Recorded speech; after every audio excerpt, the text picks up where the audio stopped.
ঘটনায় চলে যাব।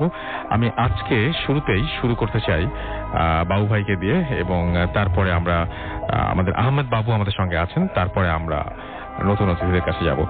সো বাবু ভাই, ওয়েলকাম ব্যাক, এন্ড আশা করছি যে ভালো ছিলেন। আমরা চলে যাব আপনার ঘটনায় এবং শুনি আজকের প্রথম ঘটনাটি। হ্যাঁ রসুল ভাই, এই কাহিনীটা হচ্ছে একজন ডাক্তারের, উনি বাংলাদেশের একটা পুরনো, মোটামুটি বেশ পুরনো একটা হসপিটালে আর কি, মেডিকেল কলেজে জব করেন আর কি। ওই সময় উনি আপনার ওখানে কর্মরত ছিলেন এবং প্রথম দিকে আর কি ওনার লাইফের ফার্স্ট দিকের আর কি এক্সপিরিয়েন্স আর কি। আচ্ছা, যাই হোক, উনি একদিন ওখানে আপনার কাজ করছিলেন, উনি ডিউটিতে ছিলেন আর কি। তখন রাত হয়ে গেছে, আপনার মানে রাত প্রায় 8টা-9টা বাজে এরকম আর কি। ওনার নাইট শিফটে কাজ পড়েছিল আর কি। তো উনি যখন কাজ করছেন, ওই যে এটা ছিল উইংটা, যে উইং এ উনি বসতেন, সেই জায়গাটা বেশ নীরব। আচ্ছা, এবং তেমন কেউ ছিল না। তো উনি বলছেন যে বেশ উইন্ডি একটা নাইট, বেশ বাতাস চলছে এরকম সময়। তো বেশ শব্দ হচ্ছে, উনি শব্দগুলোকে আসলে নর্মাল শব্দই মনে করেন। ডাক্তাররা এইসব ব্যাপারে খুব একটা আগ্রহী না সম্পর্কে। তো যাই হোক, তো উনি বসে আছেন। তো উনি হঠাৎ করে মনে হলো যে ওনার এখানে কেউ দাঁড়িয়ে আছেন, মানে দরজাটা যে আছে ওনার, ওই দরজার ওপাশে। আচ্ছা, তো উনি ওনার যে ছিল আর কি, অ্যাসিস্ট্যান্ট ছিল, তার নাম ধরে বললো যে, 2বার ডাক দিল, দেখলো যে কোনো কথা আসছে না। তো উনি এরপর বেরিয়ে যান, বেরিয়ে যে ওই দরজাতে উকিয়ে যান, দেখেন কেউ নাই। তো উনি ভাবলো যে কিউরিয়াস কেউ নাকি এখানে। উনি আবার যে বসলেন, একটু পরে ওনার মনে হচ্ছে যে দরজার ওই পাশে কেউ আছে, কেউ সাউন্ড করছে আর কি একটা। আচ্ছা, তো তখন উনি মনে করছেন যে আসলে ব্যাপারটা কি। আর মহিলা মানুষ, বেশ আগের সময়, ওই সময় আর কি একটু ভয় পাওয়াটা স্বাভাবিক। এখন কিন্তু ডেজ যতদিন পার হচ্ছে রাসেল ভাই, মানুষের টাফ হয়ে যাচ্ছে। তো তখন টাফনেসটা এতটা ছিল না। তো উনি একটু ভয় পেলেন, লৌকিক ভয় পেলেন আর কি, অলৌকিক কিছু না। তো উনি দরজার বাইরে, মানে ওই দরজাটা পার হয়ে উকি দিলেন, দেখলেন যে কেউ নেই ওই পাশে। তো উনি এইবার করিডোর ধরে একটু হেঁটে গেলেন সামনে, দেখার জন্য এটা ঘটনাটা কি। মানে পুরো একটা শূন্য করিডোর, এখানে জাস্ট বাতাস চলছে, পর্দা উঠছে, আর কিছুই না। তো হেঁটে হেঁটে উনি যখন যাচ্ছেন, তো উনি ওই দেখলেন যে সিঁড়ি আর কি, নিচে গেছে আর উপরে গেছে, 2টা সিঁড়ি। দেখলেন ওই সিঁড়ির কোনায় মনে হচ্ছে কে একজন বসে আছে, লাইক বসে 2 হাত জোড় করে বসে থাকলে যেরকম, এরকম একটা মানুষের মতো, বেশ মনে হচ্ছে একটা মানুষ, কিন্তু ছায়া ঘেরা আর কি, জায়গাটা দেখা যাচ্ছে না ঠিক মতো, আলো অন্ধকার টাইপের বসছে। তো উনি বললেন, এই কে এখানে, কে ওখানে, কে তুমি, কে এখানে, এবার ডাকতেছে। উনি কোনো শব্দ করছে না। তো উনি আরেকটু হেঁটে গেলেন দেখার জন্য যে এটা কি কোনো রোগী বসে আছে এখানে, নাকি কেউ, মানে আছে তো হাসপাতাল অনেক সময় উল্টাপাল্টা মানুষ উঠে আসে। আচ্ছা, তো উনি কিছুটা উঠে গেলেন, দেখলেন যে ওখানে কেউ নাই। আচ্ছা, এবং উনি দেখলেন নেক্সট যে ল্যান্ডিংটা, সেই ফুলের একটা মানে গাছের মতো ছিল টপ, সেটা পাশে আবার ওরকম বসা। আচ্ছা, তো এইবার উনি কিছুটা মানে ভয় পেলেন ব্যাপারটা নিয়ে, যেটা কেমন কথা যে একটু আগে দেখছে নাই, আবার ওপরে সিঁড়িতে বসা। তো উনি জিনিসটাকে অনেকটা মনে করলো যে অনেকটা ওনার কি কোনো মানে হেলুসিনেশন হচ্ছে কিনা জিনিসটা। আচ্ছা, আচ্ছা, এরকম চিন্তা করলো। তো এইটার থেকে একটা উনি সায়েন্টিফিক ব্যাখ্যা খুঁজছেন, উনি চিন্তা করছে যে আমার কি কোনো হেলুসিনেশন হচ্ছে বা সামথিং লাইক দ্যাট। উনি তার কিছুদিন আগে এরকম একটা রহস্য উপন্যাস পড়েছিলেন, তো ওইটা নিয়ে ওনাকে আরো একটু টাচ করে গেছে জিনিসটা নিয়ে। তো এর মধ্যে উনি খেয়াল করলো যে ওই উপর থেকে ওনার নাম যে ছিল, ওনার নাম ছিল শোভা আর কি। তো ওনার নাম ধরে কেউ ডাকছে উপর থেকে, এবং নামের আগে ডক্টর কথাটা আছে, এবং একটা নারী কণ্ঠের মানে এরকম ডাক। আচ্ছা, এবং ওনার কাছে বেশ লাগলো যে মানে ওনার নাম ধরে বলছে ডাক্তার শোভা এরকম। তো উনি বেশ কিউরিয়াস হয়ে গেল, মানে ভয় পেলো আর কি জিনিসটা নিয়ে, যেভাবে ডাকছে, কে ডাকছে আমাকে, নাম ধরে ডাকছে উপরে। এবং উনি তখন ওই নামের ডাকার সাথে সাথে হেঁটে হেঁটে উনি সিঁড়িতে উঠছেন। আচ্ছা, এরকম উনি সিঁড়িতে উঠতে উঠতে যেটা করলেন যে ওই যে হসপিটালে যে উপরে যে ছাদ, উনি কিন্তু ছাদে পৌঁছায় গেছেন। আচ্ছা, এবং ছাদে পৌঁছায় দেখলেন যে ছাদের মধ্যে মনে করেন যে বেশ আলো আধারি, লাইট ওখানে নাই খুব একটা। এবং দেখলো যে ওই ছাদের কোনায় একটা মহিলা দাঁড়ায় আছে। আচ্ছা, এবং মহিলাটা যে দাঁড়ায় আছে, মহিলাটা ওনাকে দেখে ডাকলো। আবার ডাক দেওয়ার পরে উনি যখন আরো কাছে গেছে, মহিলাটা আস্তে করে ওই ছাদের কোনা থেকে নিচে পড়ে গেল। উনি টপ করে উঠলো, মানে ওনার বুকের ভিতরে যে একটা মানুষ জলযন্ত্রে ভাবে পড়ে যায় চোখের সামনে। তো উনি করলেন কি, দৌড়ে প্রায় কর্নারে গেলেন, রেলিং এর কর্নারে, এবং যে দেখলেন ওখানে কেউ নাই। আচ্ছা, নিচেও কিছু নাই, ইটস লাইক মানে পুরাই একটা শুনশান একটা জায়গা। এবং ওনার সাথে সাথে পুরো গুজবাম্প হয়ে গেছে, পুরো শরীরে দাঁড়ায় গেছে। তো উনি নিচে চলে আসলো হেঁটে হেঁটে, এবং প্রচন্ড ভয় পাইছে ওই জন্য। এখন তিনি ভয় পাচ্ছেন? এখন জিনিসটাকে কি মানে এখন কিন্তু অন্যভাবে দেখার চেষ্টা করছেন নাকি? এখন না, উনি ঘটনার পরে একটা ব্যাখ্যা দিয়েছেন। উনি যেদিন ফিরে আসেন নিচে, তো উনি ওনার মেডিকেল লাইফের বেশ কিছু ঘটনা উনি বলতে বলতে এটা বলেছেন আর কি একটা। তো উনি যখন ফিরে আসেন, ফিরে এসে রুমে আর কি উনি আর কোনদিন কাজ করতে পারে না, খুব খারাপ ফিল করে বাসা যায়, এবং রাতের বেলা উনি ঘুমায় যান। ঘুমায় যাওয়ার পর উনি স্বপ্ন দেখতেছেন যে ওনাকে একটা রোগী বলতেছিল, একটা মহিলা এরকম ছিল, আসছিল চিকিৎসার জন্য, বলছে যে আমাকে মানে খুব অসুস্থ ছিল আর কি মহিলা, তার মানে একটা লেবার হয়েছিল আর কি, লেবারের পরে তিনি মানে এটা কি বলা হয়, পোস্ট লেবার সিচুয়েশন। তো ওনাকে বলছিল যে মানে আমাকে ইনজেকশন দিয়েন না, আমি ইনজেকশন দিলে আমি হয়তো বাঁচবো না। আচ্ছা, ঠিক আছে, কিন্তু উনি ওনার রেসপন্সিবিলিটি ছিল বা ওনার কাজ ছিল এটা উনি করছেন ইনজেকশনটা, কারণ ওইটা দিতেই হতো আর কি। যাওয়ার পর ওই দিন রাত্রে রোগীটা মারা যায়, ঠিক আছে, এবং উনি স্বপ্নে দেখতেছেন রাত্রেবেলা যে ওই রোগীটা তাকে বলছে যে আপনাকে আমি বলেছিলাম যে আমাকে ইনজেকশনটা না দিতে, আপনি ইনজেকশন দেওয়াতে আমি মারা গেছি। আচ্ছা, এটা উনি স্বপ্নে দেখছেন? স্বপ্নে দেখছেন আপনি আমাকে কেন এই কষ্টটা দিলেন, আমাকে কেন কষ্ট দিলেন। আচ্ছা, তো উনি ঘুম থেকে ধাক করে উঠে পড়েন, উঠে পড়েন। উনি চিন্তা করেন যে আসলে জিনিসটা কি ঘটছে, এটা কি আমার মনের কোনো অপরাধ বোধ, কারণ আমি তাকে যেটা দিছি সেটা that was meant to be, এটা একটা মানে ইট ওয়াজ এ ট্রিটমেন্ট, এবং তাকে ডাক্তার, আরো সিনিয়র ডাক্তার, উনি তো নতুন appointed, it's not her job, উনি জাস্ট অর্ডার পালন করছেন। তো এটা কেন হলো? তো উনি বলছে যে এরপর থেকে ওনার কাছে মানে প্রায় মনে হতো যে কেউ ওখানে মানে ওই সিঁড়িটাকে উনি এড়ায় চলতো, যে ওই জায়গাটাতে কেউ একজন ওনাকে হুইসপার করতো আর কি, এরকম ওনার কাছে লাগতো সবসময় মনে হতো। আচ্ছা, উনি কি শেষ পর্যন্ত এই ব্যাখ্যাতেই ছিলেন যে ওনার এই জিনিসটা আসলে অপরাধ বোধ থেকে, অনুশোচনা বোধ থেকে হতো? ওনার নিজের মধ্যে মনে হয়, বাট উনি বলে যে the experience she had that day, বলে আমি পুরোপুরি একটা মানে রিয়েল স্টেটেই ছিলাম, ওখানে এমন কোনো স্টেট ছিল না যে আমার এরকম কোনো হ্যালুসিনেশন হবে বা something like that. I was in the real estate, মানে আমি একদম বাস্তবেই ছিলাম। সো সামথিং ওয়াজ দেয়ার। হ্যাঁ, এবং উনি কিছুটা মানে প্যারানর্মাল জগতে বিশ্বাস করেন আবার করেন না, উনি শুনে থাকেন। উনি আরো কিছু আমার এরকম ঘটনা বলেছিলেন ওনার লাইফে, এরকম যেমন উনি মানে এরকম মানে উনি ওনার লাইফে দেখেছেন যে অপারেশন থিয়েটারে রোগীকে উনি খেয়াল করেছে, ওনার মনে হয়েছে যে she saw something leaving the body like that, she saw something leaving, মানে শরীর থেকে কিছু একটা বেরিয়ে গেছে। আচ্ছা, ওনার মনে হয়েছে উনি মানে এটা পেশেন্ট না, উনি দেখছেন। আচ্ছা, ওনার মনে হচ্ছে পেশেন্টের শরীর থেকে কিছু বেরিয়ে গেল, এবং পেশেন্ট ওই সময় খুব আনস্টেবল কন্ডিশনে চলে গেছিল, হার্ট রেট খুব ড্রপ করছে এন্ড স্টাফ লাইক দ্যাট। এবং পরবর্তীতে যখন মানে ওনাদের হার্ট রেটটা ব্যাক করে সবকিছু নরমাল হয়, ওনার কাছে স্পষ্ট নাকি মনে হয়েছে যে পেশেন্টটা কোথা থেকে ব্যাক করে আসছে, সামথিং লাইক দ্যাট। তো এগুলো নিয়ে উনি এখন অনেক স্টাডি করেন যে মানুষের মানে শেষ পর্যন্ত উনি এখন যেটা বিশ্বাস করছেন সেটা হচ্ছে অনুশোচনা বোধটা হচ্ছে ওনার ভেতরে কাজ করে আর কি, এটা কিন্তু উনি নিজেকে প্রবোধ দিচ্ছেন। আচ্ছা, নিজেই বলছেন, আবার নিজে বলছেন সামটাইমস এইভাবে মানে রিলিফ পাওয়া যায়। যখন আমরা কোনো জিনিস নিয়ে খুব বেশি মানে খুব জিনিস মানে when something becomes very complicated, তখন এইরকম ধরনের একটা রিলিফ পাওয়ার জন্য আমরা ভাবি যে হ্যাঁ আমরা একটা উপায় খুঁজি।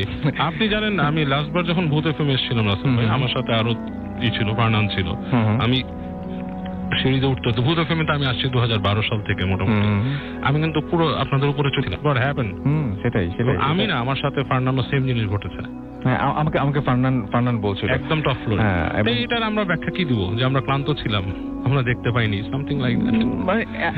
মানে তখন আপনি আপনার সাবকনশিয়াস মানে আনমাইন্ডফুল থেকে কখনো জাননি আমি এই জায়গাটা কেন ওই ডাক্তার সাহেবের ওনার যে কথাগুলো, যে উনি যে ফার্স্টে ফিল করেছেন কিছু একটা দরজার বাইরে, যখন দেখেছেন একটা ছায়ার অবয়ব বসা ওখানে, এবং moving to the next landing, তো এগুলোর উনি কোনো ব্যাখ্যা পায় না, এবং উনি অবশ্যই দেখেছেন যে ছাদের উপর থেকে কিছু লাফিয়ে পড়েছে। হ্যাঁ, এগুলো এক্সপ্লেনেশন নাই আসলে। মানে ব্যাপারটা যে মানে উনি যেগুলো ওনার ভেতরে যে ফিলিং গুলো কাজ করেছে, ওই সময় উনি যা ফিল করেছেন সেইগুলো তো উনি ফিলই করেছেন আসলে।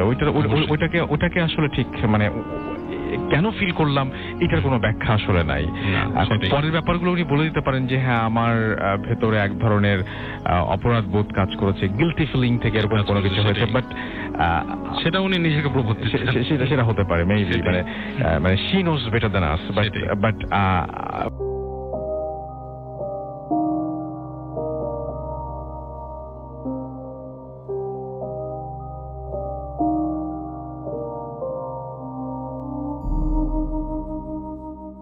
আপনার নামটা প্লিজ একটু বলবেন, কোথা থেকে এসেছেন আর কি করেন আপনি? আসসালামু আলাইকুম রাসেল ভাই, আমি শুভ, আমি এসেছি উত্তরা 10 নম্বর সেক্টর থেকে। জি। তো ভাই আপনি কি করেন? আমি একটা কোম্পানিতে আর কি জব করতেছি। কোম্পানির কাজটা কি? নাম না আমরা শুনলাম, আমরা কাজটা কি আপনার? আমার কাজটা ওয়াশিং এর কাজ। ওকে, তো আপনি যখন যে ঘটনাটা বলবেন তখন আপনি কি করতেন? তখন আমি আসলে একটা এমব্রয়ডারিতে জব করতাম। ওকে, এমব্রয়ডারি কাজ করতেন। এখন আমরা চলে যাই আপনার ঘটনায়, শুনি আপনার ঘটনাটি। তো ভাই ঘটনায় চলে যাচ্ছি। ঘটনা হচ্ছে 2012 সালের, এটা হচ্ছে মার্চের দিকের ঘটনা। জি। তো আমার একটা অদ্ভুত অভ্যাস কি, যে আমি বেশি রাত জাগি, তো রাতে হাঁটা চলাটা বেশি করি। তো তখন আর কি সন্ধ্যাবেলা হাঁটা চলা করতেছিলাম, তখন সম্ভবত এশিয়া কাপ খেলা চলতেছিল। তো খেলাটা দেখে আর কি আমি বাসায় ব্যাক করতেছিলাম রাত্রে 12টা কি 12:30টার দিকে। তো আমাদের এলাকায় একটা জায়গা আছে, ওইখানে তখন নাইট গার্ড ছিল না, বাট এখন আছে। আচ্ছা। তো ওইখান দিয়ে আসতেছি, তো আমি দেখলাম যে একটা নাইট গার্ড বসে আছে। আচ্ছা। কিন্তু তার হাতে যে লাইট থাকবে সে জিনিসটা নাই, একটা লাঠি শুধু। তো আমি তাকে জিজ্ঞেস করলাম যে মানে একটা যেহেতু এতদিন দেখি নাই, তো হঠাৎ করে দেখলাম, তো জিজ্ঞেস করতেই পারি এলাকায়। তো আমি জিজ্ঞেস করলাম যে চাচা আপনি কি এখানে নতুন, আপনাকে নিয়োগ দিচ্ছে?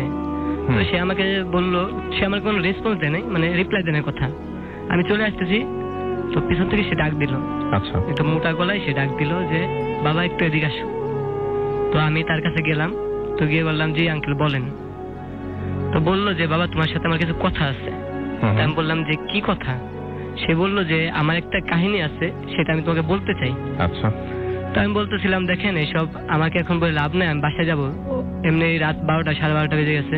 তো সে আমার বলতেছে যে না তুমি একটু শুনে যাও, এত টাইম অপচয় করলা, তা আরেকটু করো। তো আমি তার পাশে বসলাম আর কি, একটা বেঞ্চ ছোট, তো এটা বেঞ্চ বলা যায় না, মানে ওয়াল টাইপের। তো আমি সেখানে বসছি, বসার পরে সে আমার বলতে শুরু করলো, সে তার বাড়িটা কি নওগাঁতে। তো সে আজ থেকে 12 বছর আগে, মানে তখন আর কি সেই সময় থেকে 12 বছর আগে সে তার একটা চার দোকান ছিল। তো তার বাড়িটা হাইওয়ের পাশে, তার চার দোকান, আর বাড়িটা হাইওয়ের সাথে। আচ্ছা। তো সে চার দোকান বন্ধ করে রাত্রে 11টা কি 11:30টার দিকে বাড়িতে ফিরে। তো প্রতিদিনের মতো সে, ও রাসেল ভাই এখানে একটা কথা বলে রাখি, এই কথা যখন সে আমাকে বলতেছিল আমার খুবই বিরক্ত লাগতেছিল। তো আমি বললাম যে আমি বাসায় চলে যাবো আঙ্কেল, আরেকদিন শুনবো আপনার কথা। তো সে বললো না। তো আমি আসলে একটা সিগারেট বের করি পকেট থেকে, যে সিগারেটটা খাওয়ার জন্য। সে আমাকে বলে তুমি চুপ করে বসে আমার ঘটনাটা শুনো, আর সিগারেট জ্বালাবে না, আমি সিগারেট খাই না, লোকটা আমাকে বললো। তো আমি বাম হাতে, আমার ডান হাত থেকে বাম হাতে সিগারেটটা নিয়ে তার কথা বসে বসে শুনতেছিলাম। তো সে বললো এক রাতে আমি প্রতিদিনের মতো 11:30টার দিকে দোকান বন্ধ করে বাড়ির পথে রওনা দিচ্ছি। তো হাইওয়ে ধরে যখন বাড়ির পথে রওনা দিচ্ছি, তখন দেখি রোডের মাঝখানে একটা বৃদ্ধা মহিলা তার মাথাটা কোলের ভিতরে নিয়ে উকুন বাজতেছিল। তো উকুন বাজতেছিল, আর ওই মাথাটা চোখ বড় বড় করে তার দিকে তাকিয়ে একটা অদ্ভুত হাসি দিচ্ছে। আচ্ছা, এই জায়গাটা আমার বিশ্বাস করতে সমস্যা হয়েছে, এই জন্য আমি তখন জিজ্ঞেস করছিলাম। তারপরে বলেন। বাট এই ঘটনাটা ওই দারোয়ান চাচা বলছেন। হ্যাঁ, ওই চাচা আর কি বলতেছিলাম। আচ্ছা, হ্যাঁ, অদ্ভুত একটা হাসি দিচ্ছে। আচ্ছা। তো হাসি দিলে উনি আবার কি খুব ভয় পেয়ে যায়, ভয় পেয়ে উনি একটা দৌড় দেয়। তো যেহেতু হাইওয়ের ভিতরে, সে দৌড় দিলে তাকে নাকি একটা ট্রাকে ধাক্কা মারে, তার ভাষায় ছিল লরি। একটা ধাক্কা মারলে সে ওইখানে পড়ে যায়, এই বলে সে চুপ হয়ে যায় কিছুক্ষণের জন্য। তো আমি তাকে জিজ্ঞেস করলাম চাচা তারপর কি হয়, যেহেতু অদ্ভুত একটা জিনিস। আমি জিজ্ঞেস করলাম তারপর কি হয়, সে আমাকে বলল যে তারপর আমি ঘটনাস্থলে মারা যাই। এই কথা শুনে আমার কেমন একটু অবাক লাগলো, যে সে যদি মারা যায় সে আমাকে কিভাবে বলতেছে। তা আমি তাকে জিজ্ঞেস করলাম কি বলেন এসব? দেখো বাবা আমার দিকে তাকিয়ে, সত্যি কিনা। তো সে যখন মাথাটা উঠালো আমার দিকে তাকালো, দেখি সে কিন্তু ঘটনাটা নিচের দিকে তাকায় বলতেছিল। সে যখন মাথাটা উপর দিকে তাকায় আমার দিকে তাকালো, দেখলাম যে তার সারা মুখ একটা কিছুতে অ্যাক্সিডেন্ট হলে যে অবস্থা হয়, সারা মুখে রক্ত মাখা, আর তার মাথা থেকে মৌজগুলা গলে গলে পড়তেছে। তো এই ঘটনা দেখার পরে আমি নিজেকে আর ঠিক রাখতে পারি নাই। তো জায়গার উপরে আমি সেন্সলেস হয়ে ওখানে পড়ে যাই। তো আমার কতক্ষণ এভাবে ছিলাম আমি জানি না রাসেল ভাই। তো হঠাৎ করে আজানের শব্দে আমার আর কি হুশ ফিরে আসে। তো আমি মাথা ওইখান থেকে মানে মাথাটা এত ভার হয়েছে যে আমি মাথাটা করতে পারি না, মানে সোজা দাঁড়াতে পারি না কোনো মতে। আমি বাসায় যাই, যে বাসাটা আমার বেশি দূরেও না, তো বাসায় যাই আমি মাথায় পানি দিলে কাউকে কিছু না বলে শুয়ে পড়ি। তো কিছুদিন শরীর খারাপের পর আমি এই ঘটনাটা আমার বন্ধু বান্ধব মানে আত্মীয় স্বজন কাউকে বললেও তারা কেউ বিশ্বাস করতে চায় না ঘটনাটা, যেহেতু অবিশ্বাসী একটা ঘটনা।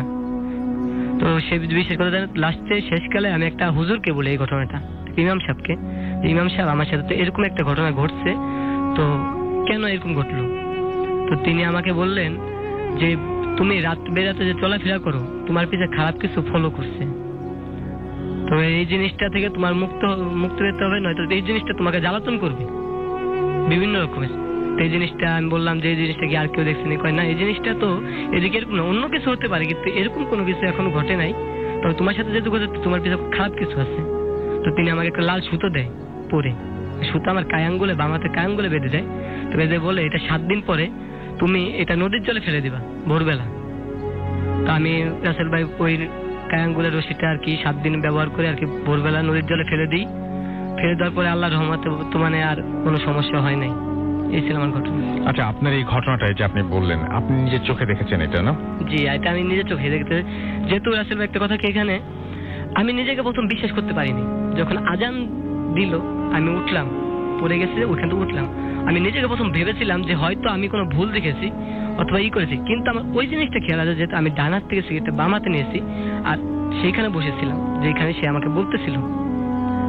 তা আমি যদি ডান হাত থেকে বাম হাতে নিয়ে হঠাৎ করে পড়ে গেলাম। তো আপনি যেটা দেখেছেন সেটা অস্বাভাবিক না? আপনার কাছে মনে হয় না যে অস্বাভাবিক জিনিসটা? জি, এই জিনিসটা আসলে সত্যি মানে বলতে গেলে মানে অবিশ্বাসী ঘটনা। দেখেন একটা জিনিস, যে একটা মৃত ব্যক্তি সে বলতেছিল সে মারা গেছে শেষকালে, কিন্তু সে প্রথম আমাকে ঘটনাটা শুরু করলো। এর ভিতরে একটা প্যারানরমাল কিন্তু জিনিস ছিল, যে সে একটা মাথা রেখেছিল, ওইটা একটা অবিশ্বাসী জিনিস না, সেটা বুঝতে পেরেছি। তার যে চেহারাটা সে যেভাবে দিছে, রাসেল ভাই আমার শরীরের উপর প্রশ্ন এখন দাঁড়িয়ে গেছে, যে তার যে চেহারাটা যে দেখে তার পুরো রক্তে লাল। না, আমি আপনাকে অবিশ্বাস করছি না, আমি জাস্ট আপনাকে জানার জন্য বললাম। আপনার ফ্যামিলিতে এছাড়া আপনার অনেক ঝামেলা আছে, আপনি বলছেন আপনার মা যখন আপনাকে ভাই মনে হয় মানে আমার জন্মের আগে আর কি। জি জি, কি যেন ঝামেলাটা? ওইটা হচ্ছে যে রাসেল ভাই আমার ভাইয়ের তখন 4-5 বছর বয়স, বড় ভাই আর কি, আমার বড় ভাই। জি। তো 4-5 বছর বয়স। তো আমরা যে এলাকায় ঘটনা করতে চাই একটু আগে আমি বললাম, সেই এলাকাতে আমরা থাকতাম। তো অন্য সাইডে ওইখানে একটা গাছ, সেই কথাটা আমি আপনার বলি না আর কি, তাল গাছ, বট গাছের উপর তাল গাছ। তো বট গাছের উপর একটা তাল গাছ, তো ওইখানে একটা বেকারি আছে। তো ওই সাইডে আমাদের বাসা ছিল। তো ওই বাসাটা আপাতত নেই, মানে ওইখানে ভাড়া থাকতাম আমরা। তো ওইখানে আমরা ভাড়া থাকি। তো আমার খালা খুব অসুস্থ ছিল। তো আমার একটা খালা তো ভাই ছিল আমার বড় ভাইয়ের বয়সী। তো তিনি আমার আম্মু সন্ধ্যার মানে দুপুর বেলা আর কি একটা ভিক্ষুক আসে, আমার আম্মু তখন গর্ভবতী। তো ভিক্ষুক আসে, এসে জিজ্ঞেস করে যে মা ভিক্ষা দাও। তো আমার মা আম্মু তাকে ভিক্ষে দেয়। ভিক্ষে দেওয়ার পরে তো আম্মু যাক ভিক্ষুক চলে যায়। চলে যাওয়ার পরে আম্মু আর কি সন্ধ্যার পরে আর কি 2টা বাচ্চা দেয়, যেটা আমার আন্টি অসুস্থ, তার ছেলে আর কি আমার আম্মুর কাছে থেকে গেছে। তো তাকে পাশে রেখে আমার বড় ভাইকে পাশে রেখে আম্মু শোয়, সে ঘুমায় আর কি। তো হঠাৎ করে সে রাত্রে স্বপ্ন দেখে যে ওই ভিক্ষুকটাই তার কাছে আবার আসছে। তো আম্মু বলছে যে আপনাকে না একবার ভিক্ষা দিলাম। ও এর ভিতরে কথা বলতে ভুলে গেছি, সেটা হচ্ছে আম্মুরা বলতেছে স্বপ্নের ভিতরে যে তোর কাছে চাইলাম তুই দিলি না। আম্মু বলতেছে যে আপনাকে আমি দুপুরবেলা ভিক্ষা দিলাম, আবার আপনি কি চান? তো বলতেছে তোর দুই পাশে যে 2টা বাচ্চা আছে তার ভিতর তুই আমাকে একটা দিয়ে দে। তো আম্মু বললো যে না, এখান থেকে একটাও দেওয়া যাবে না, এটা আমার বোনের ছেলে আর এটা আমার ছেলে, তো এটার ভিতরে কাউকে একটাও দেওয়া যাবে না। তো সে বলতেছে না, আমি ছাড়া যাবো না, কোনো মতে যাবো না, আমাকে একটা দিতেই হবে, 2টার ভিতরে একটা দিতে হবে। তা আম্মু তো কোনো মতে দিবে না। তো লাস্টে অনেক আর কি স্বপ্নের ভিতরেই মানে জোরাজোরি হওয়ার পরে আম্মু বলে ঠিক আছে তুই যেহেতু মানবি না যাবি না, তো তুই এক কাজ কর, আমার পেটে যে সন্তান আছে সেটা নিয়ে যা, তারপর তুই এই 2টা নিস না। তো আম্মুর খুবই মানে অসুস্থ হয়ে পড়ে আর কি ওই স্বপ্নের ভিতরে। তো এর ভিতরে সে চলে যেতেছে নিয়ে, আম্মুর যে ভাষায় আর কি একটা ঝোলা কাঁধে, সে চলে যেতেছে। তো আম্মু বললো তুই যেহেতু আমারটা নিয়ে চলে যেতেছিস, আমার পেটটা নিয়ে, তাহলে আমি তোকে কিভাবে ছেড়ে দিই? এই বলে সে হারিকেনটা ছুঁড়ে মারে তার দিকে। তো তার সারা শরীরে আগুন লেগে যায়। তো এর ভিতরে আম্মু খুবই অসুস্থ হয়ে পড়ে। এর ভিতরে ভোরবেলা সকাল দিকে মানে সবাই মিলে আম্মুকে হাসপাতালে নেওয়ার জন্য মানে যে সময় বের হবে তোরা থেকে সবাই আসে, আম্মু চিল্লাচিল্লি, মানে পেটে খুব ব্যথা। তো সবাই ঘরে আসে, কেউ ফলো করে না দরজার সামনের দিকে, কেউ ফলো করে না, জাস্ট দরজার ভিতরে আসে, আইসা আম্মুর ধরে আর কি বাইরে নিতেছে। এর ভিতরে আম্মু ফলো করে যে দরজার সামনে একটা কাক মরে পড়ে আছে, একটা কাক পড়ে আছে এখানে, কালো কুচকুচে একটা কাক। তো আম্মু বলে সবাইকে আর কি এই ঘটনা খুলে বলে, আমার খালু, তারপরে আমার আব্বুকে এইসব কথা খুলে বললে তারপর ওই কাকটাকে আবার আগুনে পুড়ে, ওই কাকটাকে, যেহেতু হয়তো অবশ্যই থাকতেও পারে, তারপরে থেকে ওই বাসাটা আর কি চেঞ্জ করে দেয়। তারপরে আর কি আম্মু একটা কবিরাজের কাছে গেছিল, হাসপাতালে যেহেতু যা দেখেছে বাচ্চা আর নেই, বাচ্চা ডেড। তা আম্মু একটা কবিরাজের কাছে, কবিরাজে বললো যে আপনার বাচ্চা তো এটা নিয়েই গেছে, তো আপনার যে সেকেন্ড যে বাচ্চাটা হবে তার কোনো প্রবলেম মানে সে হবে মল্লি, তার কানে একটা ছিদ্র করে দেন, আর তার সাথে তার মানে 20 বছর আগে তার ভিতরে তার সাথে কিছু কোনো খারাপ কিছু ঘটতে পারে, কিন্তু তার কোনো ক্ষতি হবে না ইনশাল্লাহ, কিন্তু তার পরবর্তীতে তার কিছু হবে না। আপনাদের ফ্যামিলিতে অনেক কিছু ঘটে গেছে এরকম আর কি, মানে আমাদের ফ্যামিলি। আপনার কানে আপনি বলছেন যে এই জন্য আপনার কানে ছিদ্র করা, এই তো? Thank you very much. আমরা খুব টাইম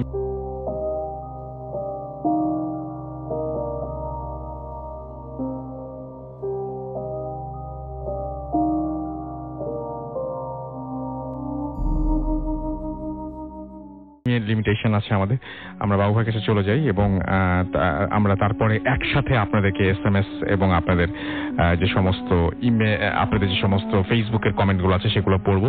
বাবু ভাইয়ের ঘটনাটা পড়ে শেষ করে আমরা শেষ করে ফেলি।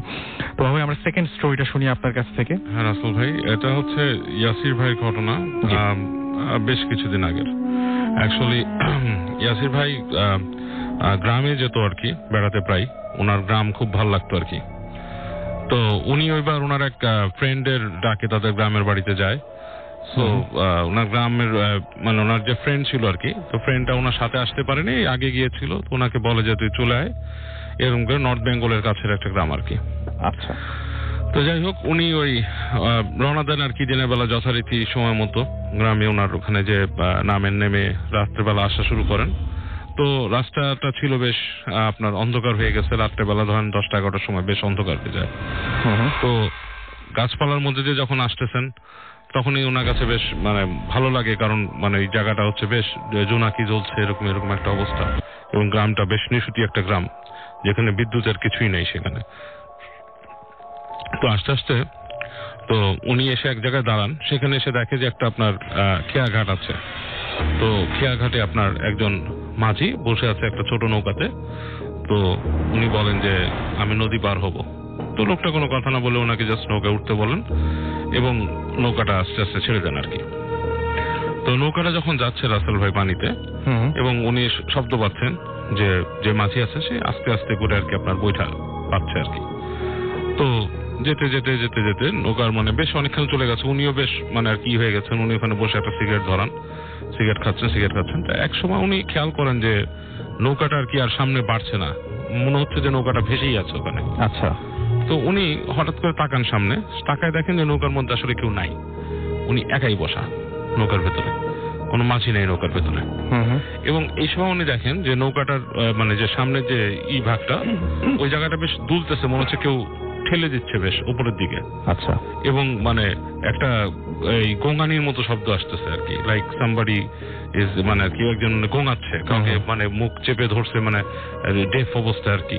আচ্ছা। উনি বেশ এটাতে মানে ভয় পেয়ে যান। নদীর প্রায় মাঝামাঝি জায়গা, মানে মধ্য নদীতে প্রায় উনি, এই সময় এরকম একটা শব্দ আসতেছে এবং নৌকার কোনো মাঝি নাই, বৈঠা কোথায় তাও জানেন, এবং উনি এটাতে ইউজ টু না, এই বৈঠা পাওয়ার মতো অবস্থা ওনার না।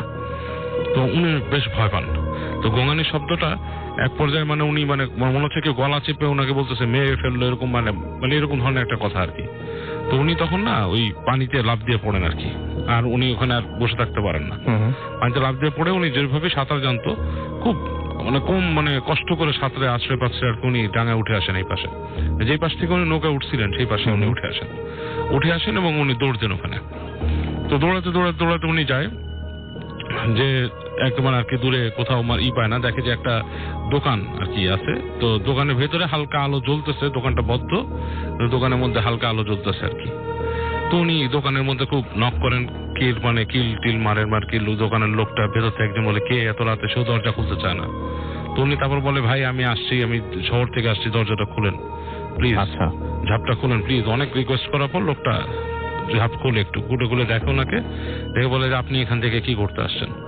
তো বলে যে আমি এখানে আসছিলাম, আমি তো ওই পার নদীর ওই পারে যাবো, এখানে এসে বলে আপনি এখান থেকে কেন আসছেন, আপনি তো ওই পার দিয়ে মানে ওখানে আছে ছোট সাঁকো আছে, ওখান দিয়ে যেতে পারতেন, ওখানে তারপর ভালো নৌকার ব্যবস্থা আছে, মানে আপনাকে কোনো না কোনো ভাবে ওখানে পৌঁছায় দিত, এই রাস্তা দিয়ে তো আসার কিছু নাই।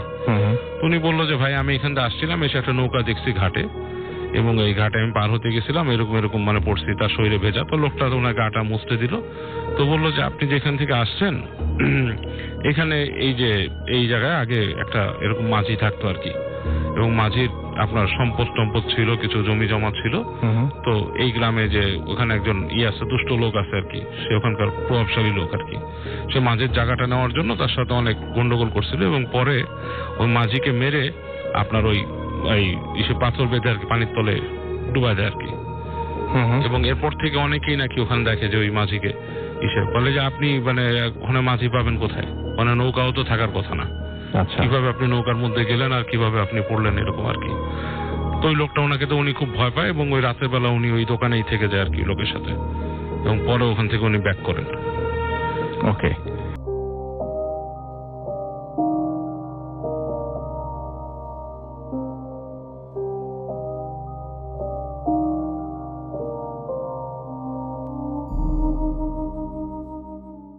আসসালামু আলাইকুম, আমি আরিফুল ইসলাম। জি, আপনি এখন আপনার ঘটনা যাবেন, আপনার ঘটনাটা একটু প্লিজ বলবেন। জি, আপনার সাথে যে ঘটনাটি ঘটেছিল। আমার ঘটনাটা আমার দেশের বাড়িতে হচ্ছিল, আমি তখন দেশে থাকি। আর আনুমানিক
করতেছে এরকম একটা।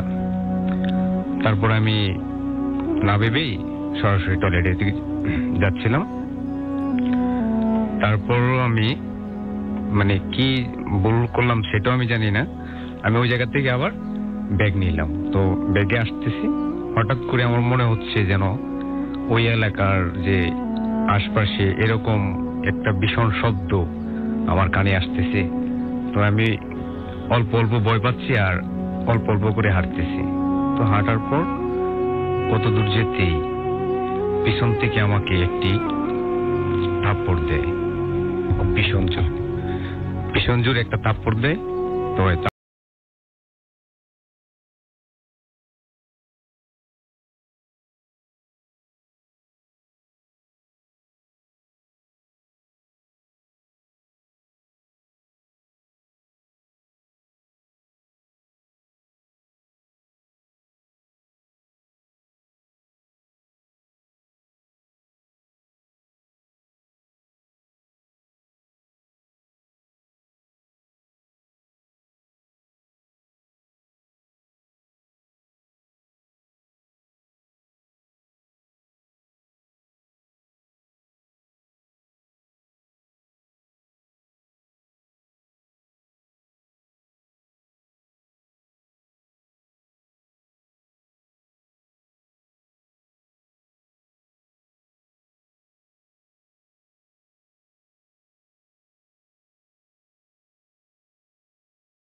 চারটা শর্ত দেয়, যে শর্তগুলো আমি যেন আমার লাইফে মেনে চলি।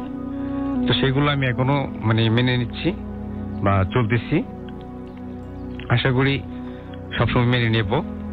এখন থেকে আর সমস্যাটা হচ্ছে না কোনো। আর শর্তগুলো হলো, আমি যেন কোনো প্রকার পানি নষ্ট না করি, প্লাস আমার আম্মা আব্বুকে মরণের আগ পর্যন্ত যেন ওনাদেরকে আমার সাথে রাখি। আর অবাধ্য মানুষে পছন্দ করে না এমন কোনো কাজ যাতে আমার জীবনে আমি কোনো সময় কারোর সাথে না করি। তো এই বিষয়গুলা আমি এখনো মেনে চলতেছি।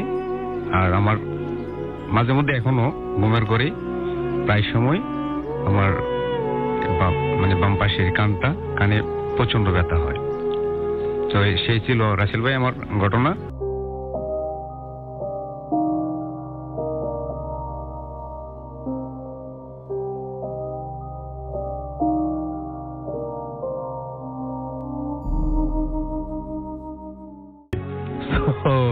আমরা চলে যাচ্ছি ডক্টর আলিফের কাছে একটা ঘটনা শুনে আসবো। আসসালামু আলাইকুম শ্রোতাবৃন্দ, আজকে লিসেনার্স বললাম না রাসেল ভাই। হ্যাঁ, একদম শুভ নববর্ষ সবাইকে।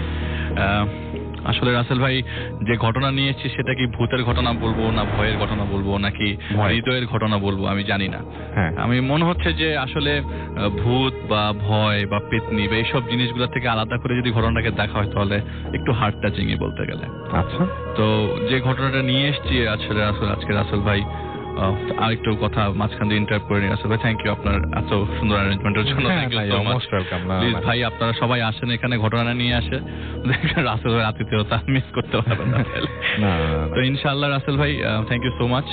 যে ঘটনাটা শেয়ার করবো সেটা 1988 সালের বন্যার ঘটনা। আমরা জানি 1988 সালের বন্যাটা আসলে সেপ্টেম্বর এবং অগাস্ট ধরেই হয়েছিল।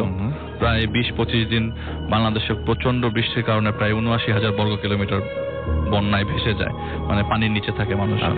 তো ঢাকাতেও পানি ছিল, আমার শোনা মতে আর কি, ঢাকাতেও পানি ছিল। তো যে ঘটনাটি বলেছেন আমাকে, তার নাম সাইদুর রহমান। 1988 সালে তার বয়স ছিল 29 বছর এবং একান্নবর্তী পরিবারের সবচেয়ে কনিষ্ঠ উনি ছিলেন। তো তখন তার বিয়ে মাত্র হয়েছে এবং বউ নিয়ে এসছে মাত্র বাসায়।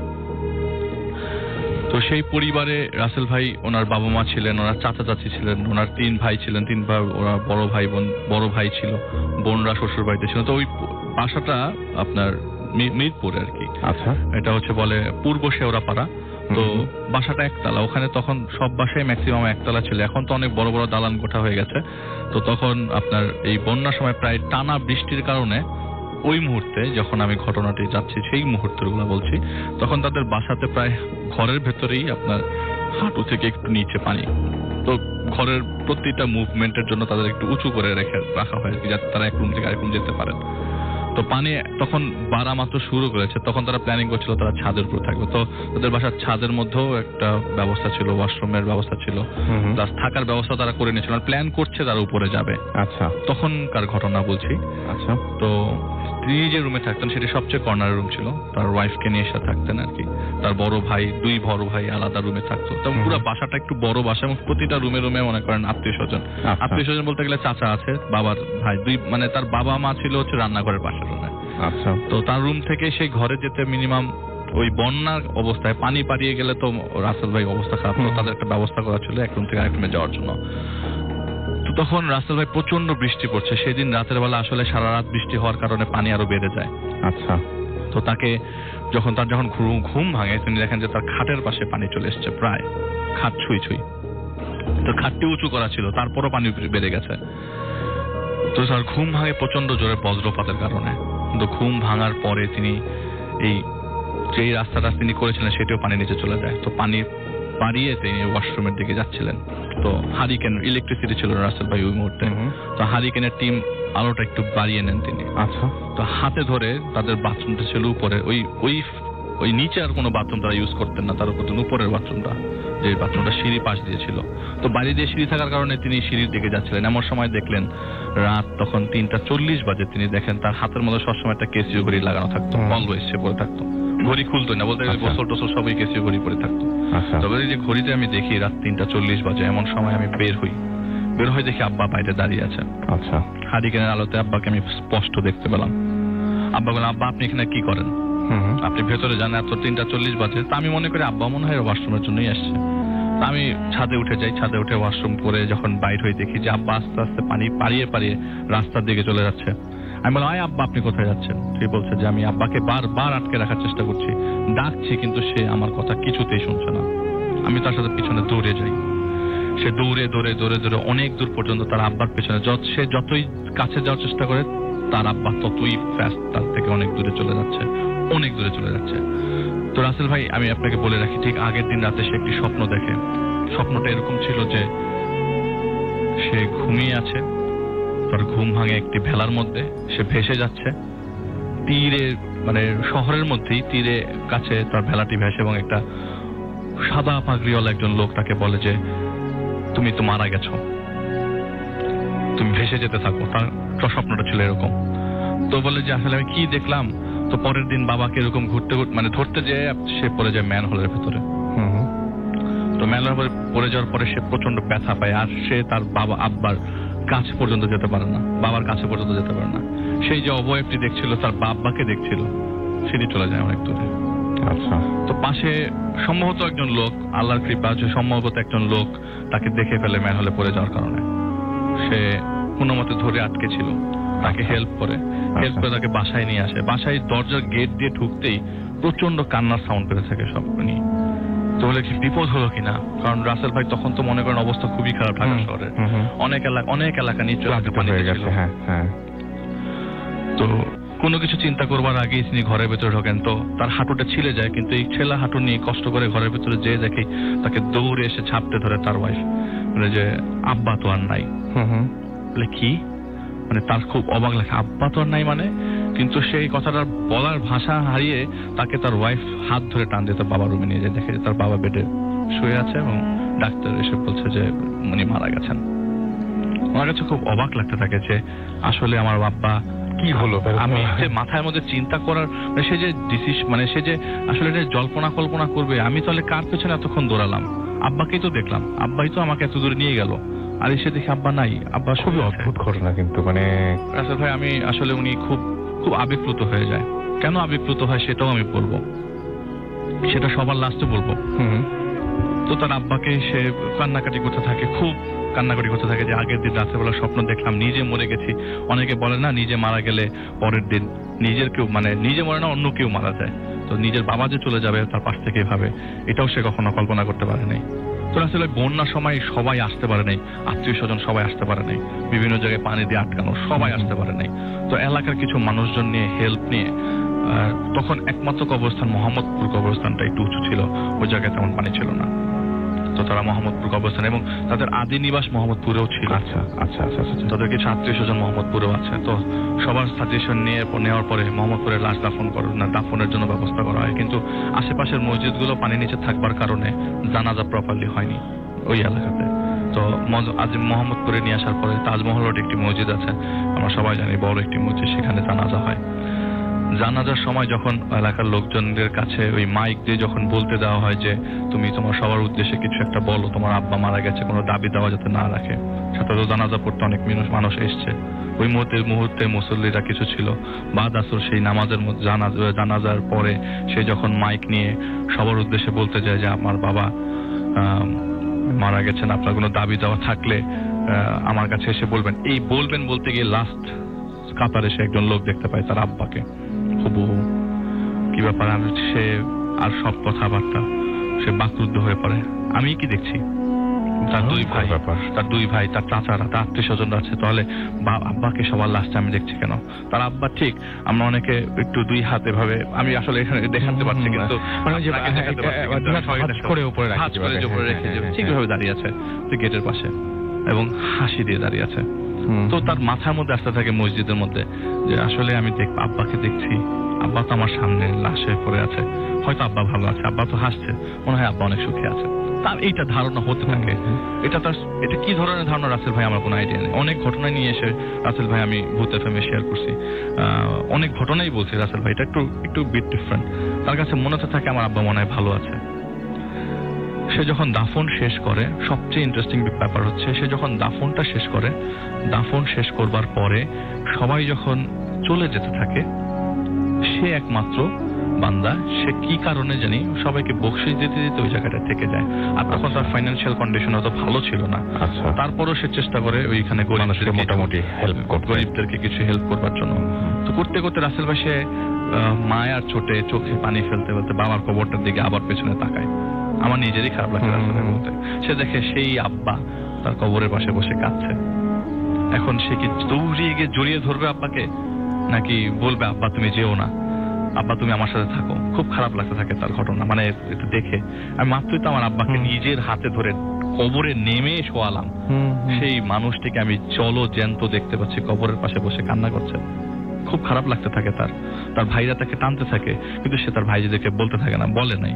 হয়তো বলে যে আমি হয়তো সেলফিশের কাজ করলাম, আমি নিজে দেখতে পাচ্ছি, ওরা দেখতে পাচ্ছে না, আমি এটা কাউকে বলবো না, আমি দেখবো আব্বাকে, আমি দেখবো শুধু। প্রচন্ড ভালোবাসতো হয়তো বা এই জন্য রাসেল ভাই, হয়তো বা রাসেল ভাই এই প্রচন্ড ভালোবাসার কারণেই হতে পারে যে এই কারণে সে এগুলি দেখতে পাচ্ছে। সে মনে করতে থাকে হয়তো আব্বাকে আমি দেখতে পাচ্ছি, আব্বা আমাকে অনেক ভালোবাসে। কিন্তু তার মাথায় এখনো আসে নাই যে এটা আরো দূর করাতে পারে রাসেল ভাই, আরো দূর করাতে পারে। আমি বলছি আরো দূর করাতে পারে, এখনো শেষ হয়নি এটা। আমি মাত্র মাঝখানে আসলাম। আচ্ছা, সে বাসায় ব্যাক করে রাসেল ভাই, হাঁটুর প্রচন্ড ব্যথার কারণে সে অনেক কাজ ঠিক মতো করতেও পারে নাই। যাদেরকে দিয়েছে তারা কাজ শেষ করেছে, কিন্তু তার মতো প্রপারলি হয় না। কিন্তু সে প্রচন্ড টায়ার্ড ছিল দিন। তো আপনি বুঝতে পারতেছেন এলাকায় পানি, যত তাড়াতাড়ি লাশ দাফন করা যায়। আর প্রচন্ড বৃষ্টি আছে, তখনও বৃষ্টি হচ্ছে, বৃষ্টির মধ্যে লাশ দাফন করা, বৃষ্টি হয়ে যাচ্ছে এবং গুড়ি গুড়ির বৃষ্টি না, বাস বেশ জোরে বৃষ্টি। সে ভিজে একেবারে শেষ। তো বাসায় আসার পরে সে গোসল করার পরে সে চেষ্টা করে যে শোয়ার জন্য, শুতেই তার ঘুম চলে আসে, কারণ টায়ার্ড প্রচন্ড। রাসেলের বাইরে প্রচন্ড বৃষ্টি, আবারও তার বৃষ্টির মধ্যে ঘুম ভাঙে। রাতের বেলা ঘুম ভাঙে একটি স্বপ্নে। স্বপ্নটা এমন যে তারা 3 ভাই দাঁড়িয়ে আছে বাসার সামনে, আর তার বাবা তার মাকে নিয়ে যাচ্ছে। তো তারা বারবার বলছে আব্বা তুমি তো চলে গেছো, আব্বা তুমি আম্মাকে নিও না। তারা বারবার তার বাবার পায়ে ধরে কান্নাকাটি করছে, বাবা তুমি আম্মাকে নিও না, আব্বা তুমি আম্মাকে নিও না। প্রচন্ড কান্নাকাটি করছে। তো হঠাৎ করে রাসেল ভাই এই স্বপ্নেই ঘুম ভাঙে, প্লাস বজ্রপাত হচ্ছে বাইরে প্রচন্ড। ঘুম যখন ভেঙে যাওয়ার পরে সে উঠে দেখে যে তার বেডের পাশে তার ওয়াইফ নাই, তার ওয়াইফ শুয়েছিল তার মার পাশে। সে তার রুম থেকে বের হয়ে রান্নাঘরের পাশেই তো বাবা মার রুম ছিল, তো মাঝখানে করিডোর পরে সে দেখে ওই হালকা আলোতে তার আব্বার পাশে তার আম্মাকে,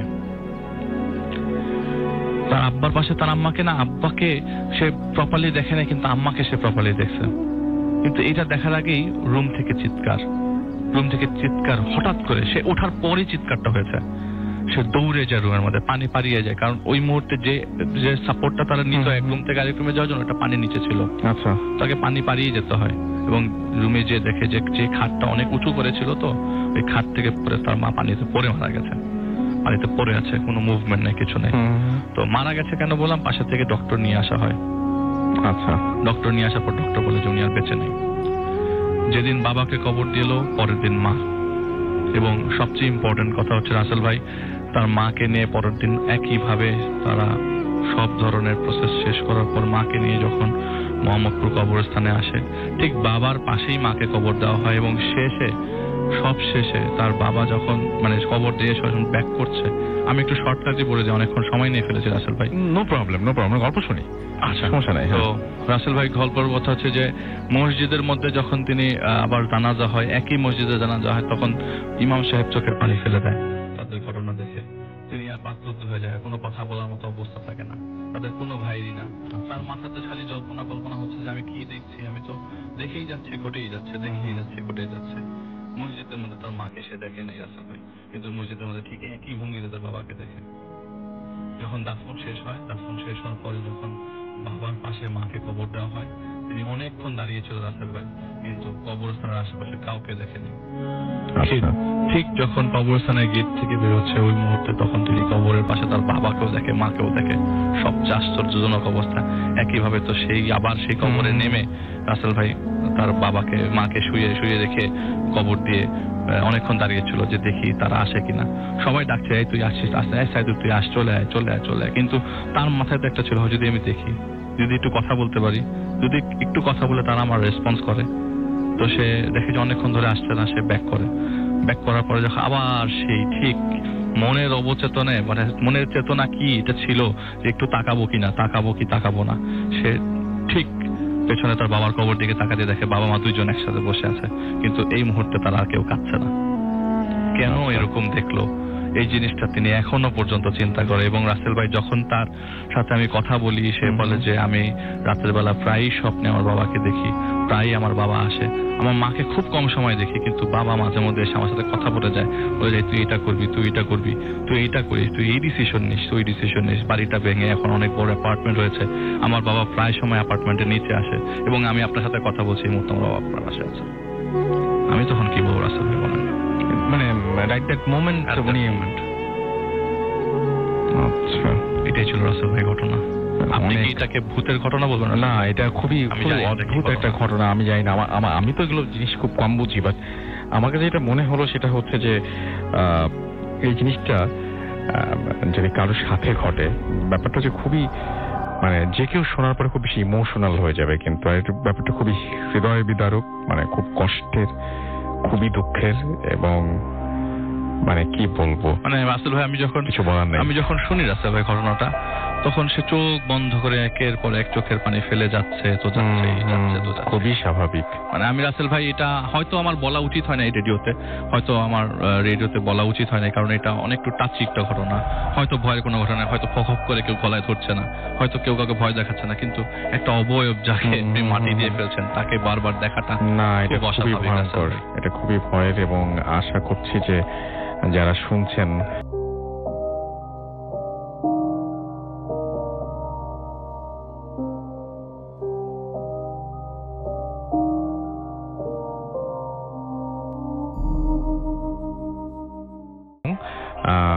আমি আপনার কাছে প্রথম ঘটনাটা আমরা শুনে আসি।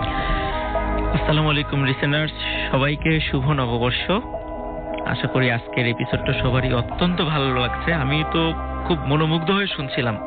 হ্যাঁ, আমি দেখছিলাম আপনারা সবাই, আপনি আলিফ সবাই খুব মনোযোগ দিয়ে শুনছিলেন। অনেক বিষয় আমার নিজেরও জানা ছিল না, আমি তো চিন্তা করছিলাম যে এটাও হতে পারে। আমি নিজেও খুব আসলে অ্যাস্ট্রোনিস্ট হয়ে গেছি।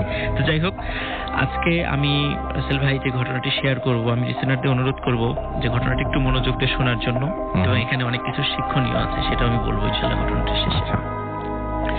আমি মাসখানেক আগে ময়মনসিংহ কৃষি ইউনিভার্সিটিতে ইন্টারন্যাশনাল ক্লাইমেট ইস্যুর উপর একটা ক্লাস নিতে গিয়েছিলাম। তো সেখানে যেহেতু আমি মাঝে মাঝে ভূত এফএমে আসা হয় আর কি, এখানে আমাদের যেই গ্রুপ পিকচারগুলো আপলোড করা হয়, ওখানে একটা ছেলে আমার সাথে কথা বলেছিল, ওর একটা ঘটনা বলেছিল, এই ছবি দেখে আমাকে শনাক্ত করেছিল। পরে আমি ওর কাছে ঘটনাটা শুনলাম, আমি সরাসরি ঘটনাতে চলে যাই। তো ওর পরিবারে একটা সমস্যা ছিল, বেশ দীর্ঘদিন ধরে সেই সমস্যাটা হচ্ছিল। তো সমস্যাটা কোনো মতে সলভ হচ্ছিল না, যে ওরা মোটামুটি অনেক উচ্চশিক্ষিত পরিবার, ওরা এই প্যারানরমাল বিষয়গুলো বিশ্বাস করতো না যে এরকম কোনো ঘটনা ঘটতে পারে, অথবা যে কোনো একটা সলিউশন নেওয়া যায় প্যারানরমাল দৃষ্টিকোণ থেকে, ওরা ওইগুলো বিশ্বাস করতো না। অ্যাজ ইউজুয়াল সবাই যেভাবে চিন্তা করে আর কি, যারা সাধারণত এই বিষয়ে বিশ্বাস করেন না, তাদের মধ্যে তারা চিন্তা করতো। তো 2014 সালের দিকে ব্রাজিলে যে বিশ্বকাপ খেলাটা হয়েছিল রাসেল ভাই, তখন ওই আমাকে যে বলেছে তার বাবা, ওনারা তো ভালো মানে রিচ ফ্যামিলি আর কি, তার বাবা সন্তানদের মানে মন ভালো করার জন্য সবাইকে মানে ব্রাজিলে নিয়েছেন বিশ্বকাপ খেলা দেখানোর জন্য। তো ওখানে খেলা দেখার ওই সময়ে বিভিন্ন সময় বাইরে তারা ঘুরতে টুরতে যেত। তো ওইখানে ওদের যে আত্মীয়টা ছিল, যার মাধ্যম দিয়ে ওখানে গিয়েছিল ব্রাজিলে, তো উনি বলেন যে তোমার ফ্যামিলিতে যে প্রবলেমটা আছে সলভ হচ্ছে না, তো চলো আমি এক জায়গায় নিয়ে যাবো, তুমি আশা করি ওখান থেকে তুমি একটা সলভ পাবা। উনি এগুলো যদিও ওইভাবে বিশ্বাস করতেন না, তারপরও মানে উনি যান। তো ওখানে একটা বিশেষ সম্প্রদায়ের কাছে উনি যান, আমাকে যেভাবে বলেছে রাসেল ভাই, জায়গা ওই সম্প্রদায়ের হচ্ছে ম্যাকাম্বা। এই ম্যাকাম্বাটা হচ্ছে, আমি পরে ইন্টারনেট সার্চ দিয়ে দেখেছি, এগুলো আফ্রো ব্রাজিলিয়ান এক রিলিজিয়ন ওরা বিশ্বাস করে আর কি। এবং ম্যাকাম্বা সম্প্রদায়ের যারা প্রধান থাকে ওদেরকে ম্যাকাম্বারার বলা হয়। ওনারা বিভিন্ন ধরনের ব্ল্যাক ম্যাজিকের সাথে বিভিন্ন ধরনের ব্ল্যাক ম্যাজিক প্র্যাকটিস করে বিভিন্নভাবে আর কি, একদম খারাপ থেকে শুরু করে অনেক ভালো কিছু করে। আচ্ছা। তো ওখানে যখন যান, তখন ওনারা ওখানে যাওয়ার পর দেখেন যে ব্যক্তির কাছে নিয়ে যান, উনি ওনাদের ভাষা ওনারা বুঝতে পারছিলেন না, তো একজন দোভাষীর মাধ্যমে, মানে ইন্টারপ্রিটার বলে যাকে আর কি, দোভাষীর মাধ্যমে সেখানে তার ওই ব্যক্তির সাথে কথা হয়। তো ওই ব্যক্তি ওনাদের কাছে কিছু কার্ড দেন, সেই কার্ডটা 4 ভাগে ভাগ ছিল, এক একটা ভাগে 14টা করে কার্ড ছিল।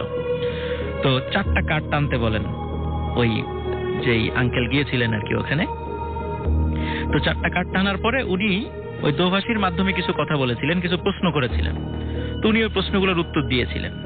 তো সঙ্গত কারণে রাসেল ভাই আমি ওই বিষয়গুলো বলতে চাচ্ছি না, কারণ আমার ফ্যামিলি ব্যাপার তো, আমাকে বলতে নিষেধ করেছে, আমি জানি, কিন্তু আমি এটা বলতে চাচ্ছি না আর কি। তো উনি একটা সমাধান দেন, তখন উনি ওনার স্ত্রীর একটা ছবি চান ওই আঙ্কেলের কাছে। তো আঙ্কেল ওই সময় ছবিটা নিয়ে আসেন নাই সাথে, কিন্তু ফোনে ছিল। তো উনি বললেন যে ঠিক আছে, এটা আমি প্রিন্ট করে দেব, কিছু সময়ের মধ্যে বাইরে থেকে মোবাইল থেকে ছবি প্রিন্ট করে এনে ওনাকে দেন। তারপর ওনাদের সামনেই উনি একটা বিশেষ পদ্ধতিতে, একটা রিচুয়ালের মাধ্যমে ছোট একটা পুতুল তৈরি করেন। আচ্ছা। ওই পুতুলের মধ্যে ওনার স্ত্রীর ছবিটা ভরে দেন।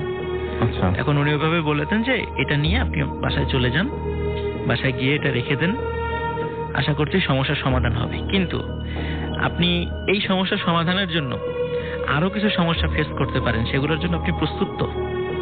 বলে হ্যাঁ, আমি সেগুলোর জন্য প্রস্তুত, সমস্যা নেই, আমার আপাতত এই সমস্যাটার সমাধান হোক। তখন উনি আসলে নিজেও বুঝতে পারেন নাই যে কি ধরনের সমস্যা ওনার জন্য অপেক্ষা করছে। তো উনি যাই হোক, খেলা যখন শেষ হয়ে যায় পরে আবার দেশে ফিরে আসেন। দেশে ফিরে আসার পর যখন বাড়িতে আবার আসেন, তখন ওই যে পুতুলটা, ওটা উনি ওনার মানে বিছানার নিচে রেখে দেন আর কি। তো সত্যি সত্যি পুতুলের কাজ শুরু হয়। তো ওনার স্ত্রী আবার ওনার প্রতি খুব ভালোবাসা সৃষ্টি হয়। এটা দেখে উনি বিশ্বাস করেন যে হ্যাঁ, আসলে এই ধরনের ব্ল্যাক ম্যাজিক বা এই ধরনের কাজ হয়, উনি এটা বিশ্বাস স্থাপন করেন। কিন্তু প্রথম মাস 5-7 ভালোই চলছে, কোনো প্রবলেম ছিল না। কিন্তু তারপর থেকে শুরু হয় সমস্যা। হঠাৎ একদিন ওনার স্ত্রী রাতের বেলা ফিল করলেন ওনার খাট, যে খাটে ওনারা ঘুমিয়েছিলেন স্বামী স্ত্রী, থরথর করে খাটটা কাঁপছে। আচ্ছা।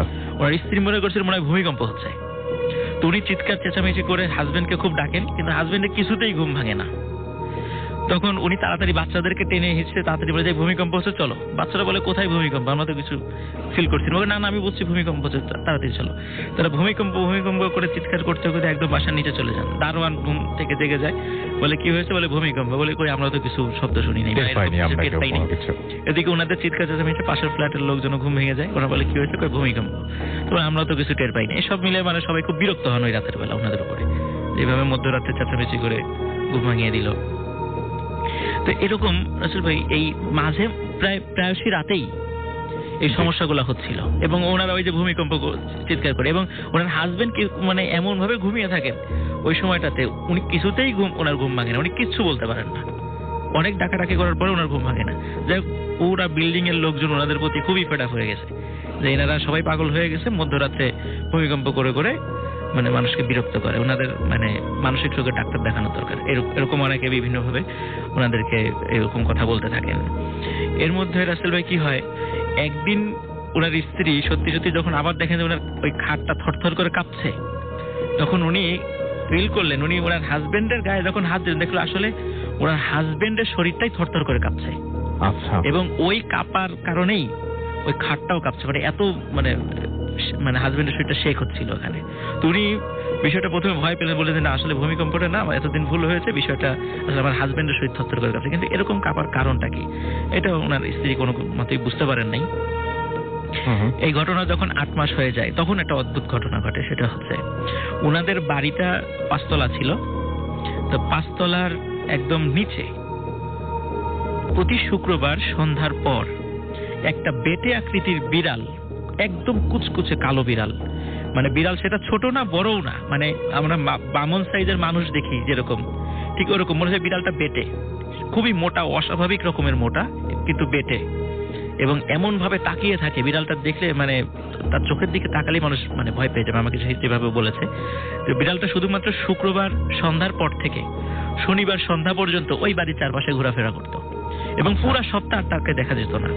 আবার ওই যে শুক্রবার সন্ধ্যার পর থেকে শনিবার সন্ধ্যা পর্যন্ত ওই বিড়ালটাকে দেখা যেত। ওই বিড়ালটাকে কেউ কখনো খেতেও দেখেনি, কেউ কখনো বাড়ির ভিতরে ঢুকতেও দেখেনি, সে ওই জায়গাটারই একটু ঘোরাফেরা করতো। বিড়ালটা যখন দেখা যাওয়া শুরু করলো, তখন ওই ফ্যামিলিতে একটা ঘটনা ঘটা শুরু করলো। সেটা হচ্ছে আমাকে যে স্টোরিটা শেয়ার করেছে আর কি, যার ফ্যামিলি, তো ওর আরো 2 বোন ছিল না, আরো 2জন ভাই বোন ছিল। ওর পরে যে সে একটা মানে ওর বোন, তারপরে তার ভাই আর কি, সবার ছোট ভাই। তো ওর বোন হঠাৎ করে পরিবারে বলা শুরু করে প্রতি রাত্রে একটা অদ্ভুত ঘটনা ঘটে। সেটা হচ্ছে ওর মনে হয় জানালা দিয়ে একটা দমকা বাতাস আসে, বাতাসটা ঘরের ভিতরে বিভিন্নভাবে ঘোরাফেরা করে এবং ওর কানের কাছ দিয়ে যায়, শরীরে এসে আঘাত করে এবং বাতাসটা খুব গরম, অস্বাভাবিক রকমের গরম। ওদের মানে বাসাটা এসি করা যদিও, তো জানালাও বন্ধ থাকে, কিন্তু কেন জানি ওই জানালাটা খুলে যায় এবং ওই বাতাসটা ঢোকে। তখন বাসায় যখন এই বিষয়গুলো শেয়ার করে অনেকে এটা বিশ্বাস করতে চায় না যে এটা এরকম হতেই পারে, জানালা খুলে গেলে বাতাস আসতেই পারে, কিন্তু ওই মেয়ের কথা কেউ কিছুতেই বিশ্বাস করে না। তো একদিন ওই মেয়েকে মানে কোনো একটা মানে তুচ্ছ ব্যাপারে কথা কাটাকাটি হয় পরিবারে, তো সেটা ওখানেই মীমাংসা হয়ে যায়। কিন্তু একদিন সকালবেলা ওনার মেয়ের দরজা অনেকক্ষণ ধাক্কাধাক্কি করার পরে যখন মানে খুলছিল না, তখন দরজা ভেঙে ভিতরে দেখে ওনার মেয়ে মানে গলায় তার ওড়না ফাঁস লাগিয়ে সুইসাইড করেছে। এবং রাসেল ভাই যেই দিনটাতে করেছিল সেই দিনটা ছিল শনিবার, এবং যেদিন সে সুইসাইড করেছিল ওই দিন কিন্তু ওই বিড়ালটা ঘোরাফেরা করেছে এবং বিড়ালটা অস্বাভাবিক রকমের, অন্যদিন কোনো শব্দ করে না বিড়াল, কিন্তু যে মানে ম্যাও ম্যাও যে শব্দটা করে অন্যদিন ততবার এসেছে শব্দ করে না, কিন্তু ওই দিন সে খুবই অস্বাভাবিক রকমের শব্দ করেছিল। সবাই ওই বাড়ি শুনেছে, কিন্তু ওই শোকের মধ্যে অনেকেই বুঝতে পারে নাই। আমাকে যে বলেছে ওর বোন, তো ও আমাকে বলেছিল যে এই বিষয়টা সে প্রথম ফাইন্ড আউট করেছিল, বিড়ালের এই বিষয়টা।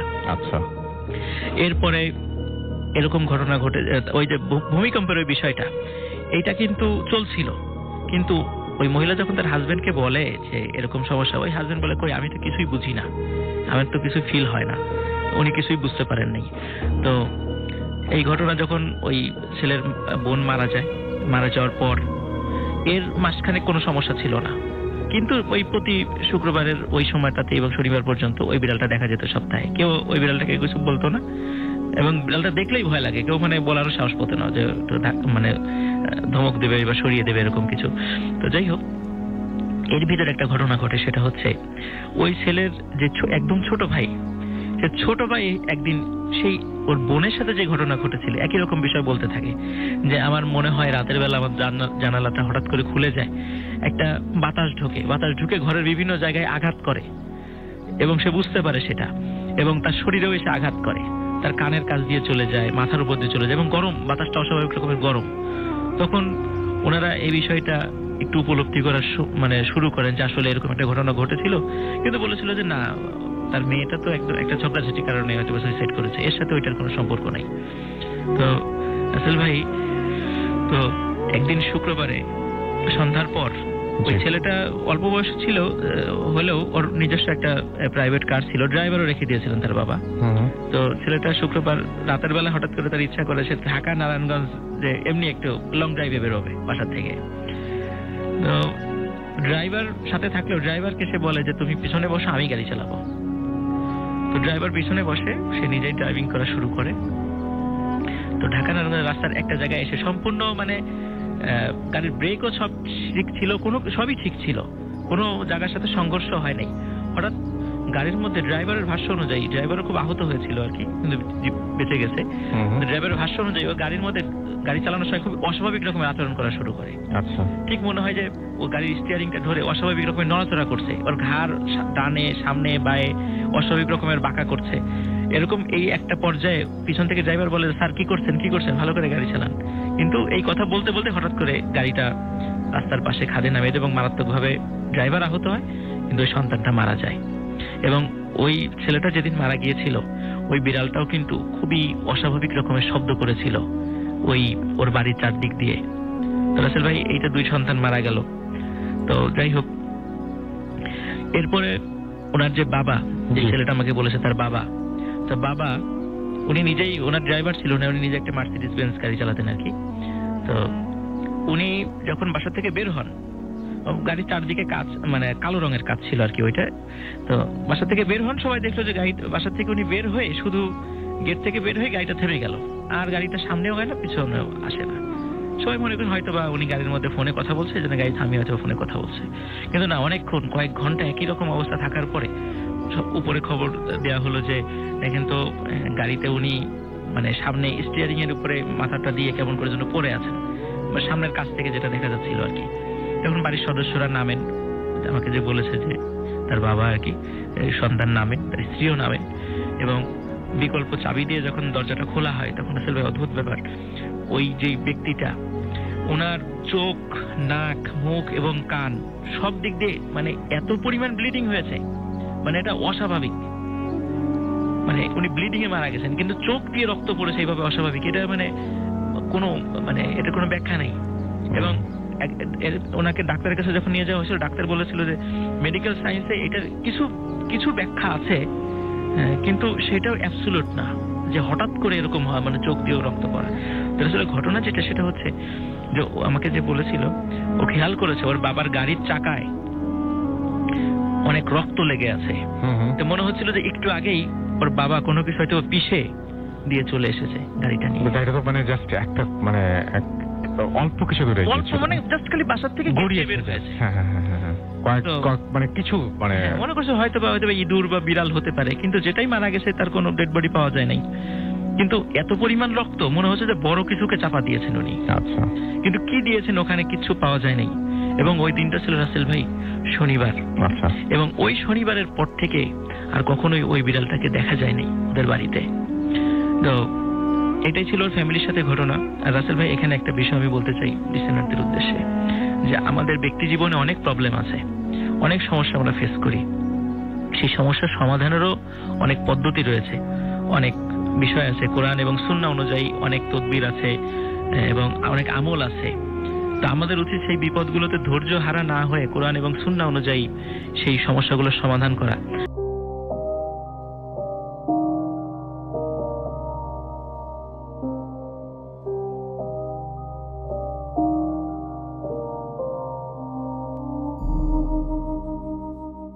আপনার ভিডিও যদিও আছে, আপনি নামটা একটু বলবেন, তারপর আপনার ঘটনায় আমরা যাই। হ্যালো লিসেনার্স, আমার নাম ইহাম ইসলাম সৌরভ, আমি রংপুর থেকে এসেছি। জি, আমার স্টোরি হচ্ছিল আমার দাদার বাবাকে নিয়ে। আচ্ছা, আমার দাদার বাবারা দুই ভাই ছিল, তারা পাকিস্তান থেকে বাংলাদেশে চলে আসে। আচ্ছা, তো বাংলাদেশে চলে আসার পর তাদের ইনকামের কোনো সোর্স থাকে না। এক ভাই ভিক্ষা করে, আর এক ভাই ধরেন আল্লাহর নামে চলা শুরু করে। তো আল্লাহর নামে চলা শুরু করার সময় সে অনেক ইবাদত করত, ইবাদতের মাধ্যমে সে অনেক কিছুর ফজিলত পায়, যেমন সে অনেক কিছু করতে পারত, মানুষের জিনের সমস্যা দূর করে দিতে পারত, এই সমস্ত প্রবলেম তিনি সলভ করতে পারতেন। যে কোনো গ্রামের ধরেন একটা মহামারী অসুখ ছড়াইতো, যেমন আগে পক্স বা জন্ডিস, এগুলো একটা মারাত্মক ডিজিজ ছিল। সেই সময় তাকে বলা হইতো যে আপনি একটু গ্রামটা পাহারা দেন। তো সে করতো কি, একটা ল্যাম্প নিয়ে আর একটা লাঠি নিয়ে সে গ্রামটাকে 3 বার চক্কর দিত, 3 বার বা 4 বার চক্কর দিত। তো ওই যে সপ্তাহে যে চক্করটা দিত, ওই সপ্তাহ ভরে গ্রামে কোনো অসুখ আসতো না, অন্য গ্রাম দিয়ে চলে যেত, কিন্তু ওই গ্রামে আসতো না। তারপর তার একটা স্পেশালিটি বলি, সে পানির উপর দিয়ে হাঁটতে পারতো। আচ্ছা, এটা তো খুবই অদ্ভুত ব্যাপার। তো পানির উপর দিয়ে হাঁটতো কিভাবে, সে তার কাছে টাকা পয়সা নাই, তো এখন নদীতে যখন পার হওয়া লাগবে তখন টাকা পয়সা লাগবে। তো এখন তার কাছে টাকা পয়সা নাই, তো কি করবে, তো তার যে পাওয়ার ছিল সেই পাওয়ার দিয়ে সে নদীর উপর হাঁটে যেতে পারতো। তো এই বিষয় যে তারপর হাওয়া দিয়ে উঠতে পারতো, আপনারা সবাই শুনেছেন সবকিছু এগুলো? হ্যাঁ, এগুলো শুনেছি। তো এখন যে বিশ্বাস করবে না, এটা বিশ্বাস মানে করাটা খুব ডিফিকাল্ট, এই জন্যই বলছি। এটা আপনাদের ফ্যামিলিতে প্রচলিত? এটা আমার ফ্যামিলিতে প্রচলিত। তারপর আপনি যশোরের নড়াইল এলাকায় একটা স্পেসিফিক গ্রাম আছে, নামটা আমার মনে নেই, ওই গ্রামের যে ফকিরগুলো আছে যারা এই সব কাজ করে থাকে, পুরাতন ফকিরদের কাছে নাম যদি জিজ্ঞাসা করেন যে হাজারি ফকির নামে যে ফকিরটা ছিল, সে কি আকাশ দিয়ে বা পানির উপর দিয়ে হাঁটতে পারতো, তো তারা বলে দিবে হ্যাঁ পারে, কারণ এটা আমি নিজে শুনছি। তারপর সে করতো যে ধরেন মাটি, তো কবর যেরকম খুঁজতো সেরকম কবর খুঁজতো। আচ্ছা, কবরের মতো তাকে শুয়াই দিত, শুয়াই দেওয়ার পর কবরের মাঝখানে একটা বাঁশ পুঁতে রাখতো। বাঁশ পুঁতে রাখার পর করতো যে কবরের ওই বাঁশের নিচে একটা বাটি দিত। তারপর সে কবরে যেরকম মানুষকে একেবারে দাফন দিয়ে দেয় সেরকম দিয়ে দিত। সে কবরের নিচে বসে মেডিটেশন করত, আর উপর দিয়ে বলা থাকতো যে আমার যদি ক্ষুধা লাগে তাহলে তোমরা উপর দিয়ে আচ্ছা, এগুলো তো বুঝছি, আমরা বুঝতে পারলাম যে উনি অনেক কিছু জানতেন। এখন আপনি আমাকে বলেন যে তারপরে কি হলো। তারপর একদিন আমার বড় চাচার খুব অসুখ হয়। তারপর তো আমার দাদির সাথে আমার দাদার বাবা সে যাবে এবং অন্য একটা গ্রামে যাবে। তো সেই গ্রামে যাওয়ার জন্য তাকে একটা নদী ক্রস করা লাগতো আর কিছু দূর হাঁটা লাগতো। জি। তো হাঁটার সময় সে হাঁটতেছে, নদী পর্যন্ত চলে আসছে। ইতিমধ্যে সে দেখে যে রাত অনেক বেজে গেছে, জি, 1:30-2টা বাজে। তখন সে দেখলো যে নদীতে কেউ নাই, নৌকা নদীর ওই পারে আছে, এই পারে নাই। তারপর আবার নৌকা আছে কিন্তু মাঝি নাই। এখন নদীর ওই পারে যাওয়া লাগবে, কারণ আমার বড় চাচার খুব অসুখ, তাকে দেখে কোনো একটা ডাক্তারের কাছে নিয়ে যাওয়া লাগবে। তো এখন আমার দাদি তার শ্বশুরকে বললো যে আচ্ছা আব্বা, এখন তো নদী তো পার হওয়া লাগবে, কিন্তু নৌকা টোকা তো কিছুই নাই, নৌকা ওই পারে আছে আর মাঝি তো নাই। তো আমার দাদির শ্বশুর করলো কি যেন মুখে মুখে ফিস ফিস করে বললো। বলার পর সে রাতের বেলার সময় খুব ঠান্ডা পড়ছে, এখন কুয়াশা দিয়ে দেখতেছে কি ওই নদীর ওই পার থেকে একটা নৌকা আস্তে ভেসে ভেসে আসতেছে। এখন আস্তে আস্তে যে ভেসে ভেসে আসতেছে, সে ভেসে আসবে যে নদীর একটা স্রোত লাগবে, কিন্তু নদী কোনো স্রোত নাই, একেবারে ডেড নদী, একেবারে পানি একেবারে স্তব্ধ, নড়াচড়া করতেছে না নদী। আচ্ছা, নৌকাটা ঠিক আমার দাদির 10 থেকে 12 হাত দূরে থামে। এখন দাদি দেখে যে নৌকা থেকে 2টা লোক নামলো, সাদা পোশাক পরা 2টা ঝাপসা লোক নামলো। নামার পর উধাও হয়ে গেল, আর খুঁজে পেল না। আমার দাদি খুব ভয় পেয়ে গেছে, তার শ্বশুরকে বলতেছে আব্বা লোকগুলা কই গেল। তার শ্বশুর বলতেছে যে আচ্ছা তুমি এগুলো কিছু ভাইবো না, নৌকাতে উঠো। তো আমার দাদি ভয়ে ভয়ে তার শ্বশুরকে একটু চিপে ধরে উঠলো। উঠার পর বলতেছে যে আচ্ছা নৌকাতে তো উঠলাম, এখন যাব কিভাবে? তো এখন তার শ্বশুর বলল যে আচ্ছা তুমি চুপ করে থাকো একটু, তারপর দেখো। তো সে করলো কি, পানি যে নদী আছে, নদী থেকে হাতে করে একটু পানি নিল। পানি নেওয়ার পর ওখানে কিছু একটা পড়ে ফু দিল পানিতে ফু দেওয়ার পর আবার নদীতে ছিটাই দিল। নৌকাটা অটোমেটিকলি আবার ওই পারে চলে গেল। আচ্ছা, ওই পারে চলে যাওয়ার পর আপনার চাচা এক সময় চেয়েছিলেন যে তার কাছ থেকে অনেক কিছু জানতে, পরে তিনি পেরেছিলেন, সেটা আপনি বলছিলেন। পরে সে পেয়েছিল, অনেক কিছুই পেয়েছিল, এখনো পারছে। কিন্তু চাচা আমার ব্ল্যাক ম্যাজিকে ইনভলভ হয়ে যায়। ব্ল্যাক ম্যাজিকে ইনভলভ হওয়ার পর সে অনেক কষ্ট পায়। কষ্ট পাওয়ার পর এখন ধরেন 8-9 মাস হলো সে মারা গেছে। তো ব্ল্যাক ম্যাজিক, তার মানে আপনি কি মনে হয় ব্ল্যাক ম্যাজিক কি ভালো না খারাপ আপনার কাছে? কি ব্ল্যাক ম্যাজিক ধরেন আপনি এখন যদি করতে চান, এখন আপনি খুব ভালো ফল পাবেন, কিন্তু আপনার 1 দিন পর হোক, 1 বছর পর হোক, আপনি ওইটা বেঁচে থাকতেও আপনি ওটার ফল ভোগ করবেন, খারাপ ফল, মরে যাওয়ার পর তো ভোগ করবেনই। সেটাই। তো থ্যাংক ইউ ভেরি মাচ, আপনার কাছ থেকে অনেক কিছু জানলাম আমরা পরবর্তীতে আবার আপনার কাছে যদি সময় পাই তাহলে আবার আসবো।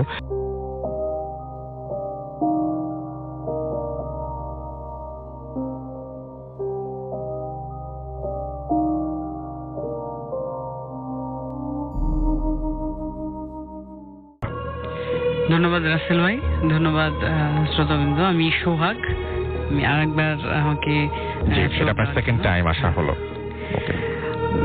তো আসলে ঘটনাটা হচ্ছে কি যে আমাদের রাজশাহী জুট মিলের বিভিন্ন জায়গায় বিভিন্ন পাটের গোদাম তৈরি করে। তো এরকমই একটা পাটের গোদাম হচ্ছে কি যে ঠাকুরগাঁতেও আছে আমাদের রাজশাহী জুট মিলের পাটের গোদাম। এটা অনেক বড় আর অনেক বছর আগের, ব্রিটিশদের সময়ের এই পাটের গোদামটা অনেক বড় ছিল।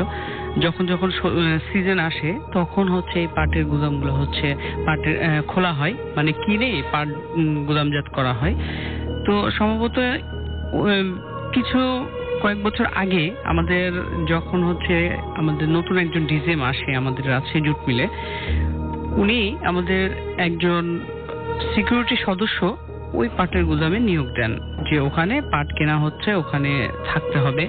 প্রত্যেকদিন রাত্রেই দেখা যায় যে ওখানে পাট অনেক বেশি বেশি আসে, সবগুলো তোলা হয়, অনেকেই থাকে ওখানে। তো পাট যখন তোলা হয়ে যায় তখন সবাই চলে যায়, যাদেরকে নেওয়া হয় তারা সবাই চলে যায়, কিন্তু যে সিকিউরিটির যে সদস্য থাকে উনি পাট পাহারা দেওয়ার জন্য কিন্তু ওই গোদামের পাশে একটা ঘরে থাকেন।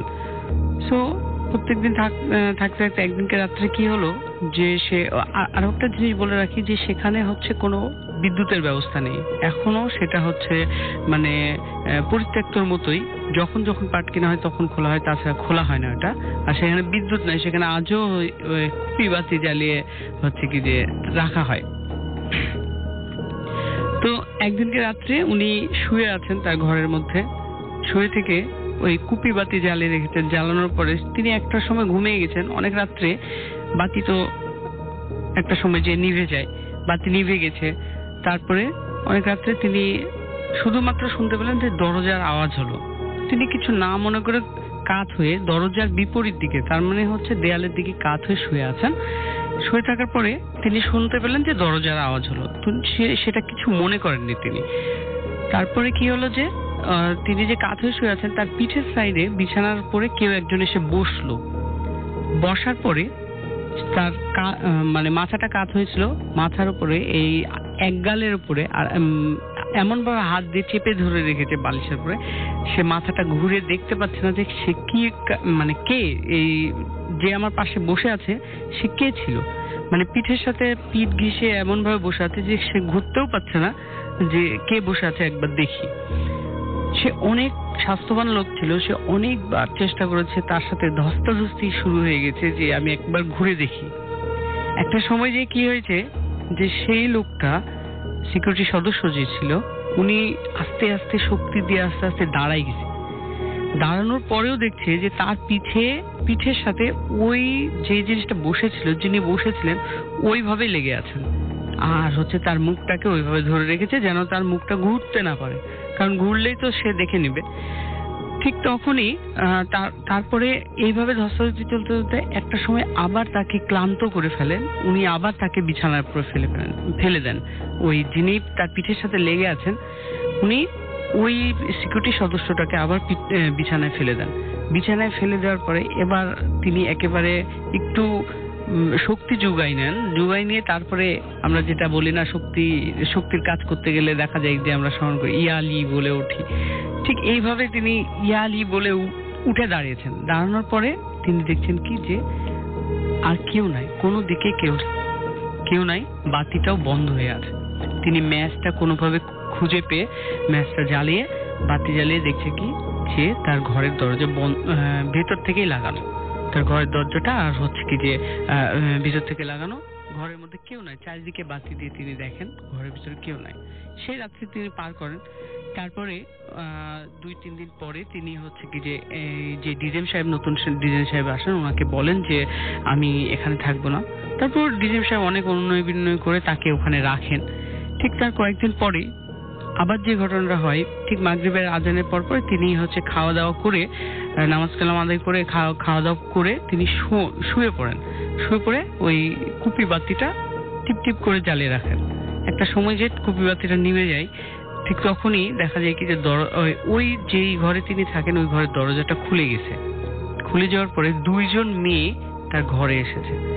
আসার পরে বলছে কি যে এই সময় আপনি শুয়ে আছেন কিসের জন্য? তখন বলছে যে তারপরে ওদের মধ্যে একজন জিজ্ঞেস করছে আপনি কেমন আছেন? তা হচ্ছে ভালো আছি, আপনাদেরকে তো চিনলাম না। তা হচ্ছে চলেন বাইরে যাই। 2জনই মেয়ে ছিল, 2জন ওনাকে বলছে কি চলেন বাইরে যাই, আপনি তো এখানে থাকছেন, আমাদেরকে দেখবেন। এই কথা বলে ওনাকে বাইরে নিয়ে যায়। বাইরে নিয়ে যাওয়ার পরে তখন উনি ওই যে গুদামটা, ওই গুদাম থেকে কিছু দূরে গেলে একটা বাজার পাওয়া যায়। ঠিক সন্ধ্যার পর পরে মাগরিবের নামাজের ঠিক এশার নামাজের আগ মুহূর্তে এই ইয়েটা হচ্ছে যে উনি বাজারে গেছেন, বাজারে অনেক মানুষ আছে, উনি বাজারে দাঁড়িয়ে থেকে ওই 2টা মেয়ের সাথে কথা বলছেন, হাত নাড়াচ্ছেন, কথা বলছেন। কিন্তু বাজারে বেশ কিছু লোক উনাকে খেয়াল করছেন যে উনি কথা বলছেন, কিন্তু কার সাথে কথা বলছেন কেউ জানে না, কারণ উনার কাছে ফোন নাই যে উনি মোবাইল করছেন, হাত নাড়িয়ে কথা বলছেন, এরকম কিছু নাই। তখন একজন জিজ্ঞেস করলো যে ভাই আপনি কার সাথে কথা বলছেন? তখন কেন এদের সাথে? তখন ওই লোকটা মানে পাশ কাটিয়ে চলে যায়, হয়তো বা ভাবছে যে আর কি করছে। কিন্তু এই যে ভাই সিকিউরিটি সদস্য, উনাকে ওই 2টা মেয়ে আস্তে আস্তে ডাকতে ডাকতে মানে গল্প করতে করতে এমন একটা জায়গায় নিয়ে যায় দেখে কি যে তার হাঁটু সমান কাদা। একটা সময় যে দেখে কি তার হাঁটু সমান কাদার মধ্যে উনি দাঁড়িয়ে আছেন, আর যে ওনার যে দুইটা মেয়ে ছিল, ওই মেয়ের মধ্যে যে বড় মেয়েটা ছিল ওকে হচ্ছে কি যে ওই সিকিউরিটি সদস্যটাকে মারার জন্য উদ্যত হয়েছে, কিন্তু যে ছোট মেয়েটা আছে উনি বলছেন কি যে বুবু ওকে মেরো না, ওর যেন কোনো ক্ষতি না হয়। মানে কি যে বুবু বলতে যে আমরা গ্রামের ভাষায় যেটাকে বলি বোনকে বুবু বলি, বুবু ওকে ওর কোনো ক্ষতি করো না। তারপরেও তিনি হচ্ছে কি যে ওই বড় বোনটা যেটা কোনো বাধা না মেনে ওনাকে শুধুমাত্র ক্ষতি করেনি, কিন্তু একটু সুন্দর করে তুলে কাদার মধ্যে ফেলে দিয়েছে। এটা তারপরে উনি আর ওখানে থাকেননি। উনি যখন চলে আসলেন, ওই ডিজিএম সাহেব ওনাকে বারবার বলেছিলেন, কিন্তু ডিজিএম সাহেবকে যখন বলেছিলেন তখন বললো যে কি ঘটনা এখানে আমাকে বলেন, নাহলে আমি থাকবো না ওই রুমে, ওই রুমে আমি থাকবো। তো ডিজিএম সাহেব তখন বাধ্য হয়ে বলে যে দেখো এখানে যখন এই গুদামটা প্রথম যখন তৈরি হয় তখন এখানে অনেক লোক ছিল যারা হচ্ছে কি যে এই পাট আনা নেওয়া কেনাকাটা বা এখানে পাহারা দিত, অনেক কিছু করতো, অনেক লোক ছিল। আর এখানে ওই লোকগুলোনের খাওয়া দাওয়ার ব্যবস্থা বা রান্না বাড়া করে দিত দুটা মেয়ে, আর এই মেয়ে দুটা হিন্দু ছিল। আর ওই লোকগুলায় কোনো একটা সময় এই মেয়ে দুটাকে হচ্ছে কি যে মেরে ফেলে। তারপর থেকে এই জায়গাতে যখনই কোনো মানে সিকিউরিটি সদস্য দেওয়া হয় তারা 2-3 দিন বা 3 দিন, বড় জোর 7 দিন থাকে, তারপর আর কেউ থাকে না। তারপর মানে পাট যখন কেনা হয়, পাট কেনার পর থেকে তারপর পাট বের করে নিলে এটা বন্ধ করে দেওয়া হয়। এটা ছিল ঘটনা।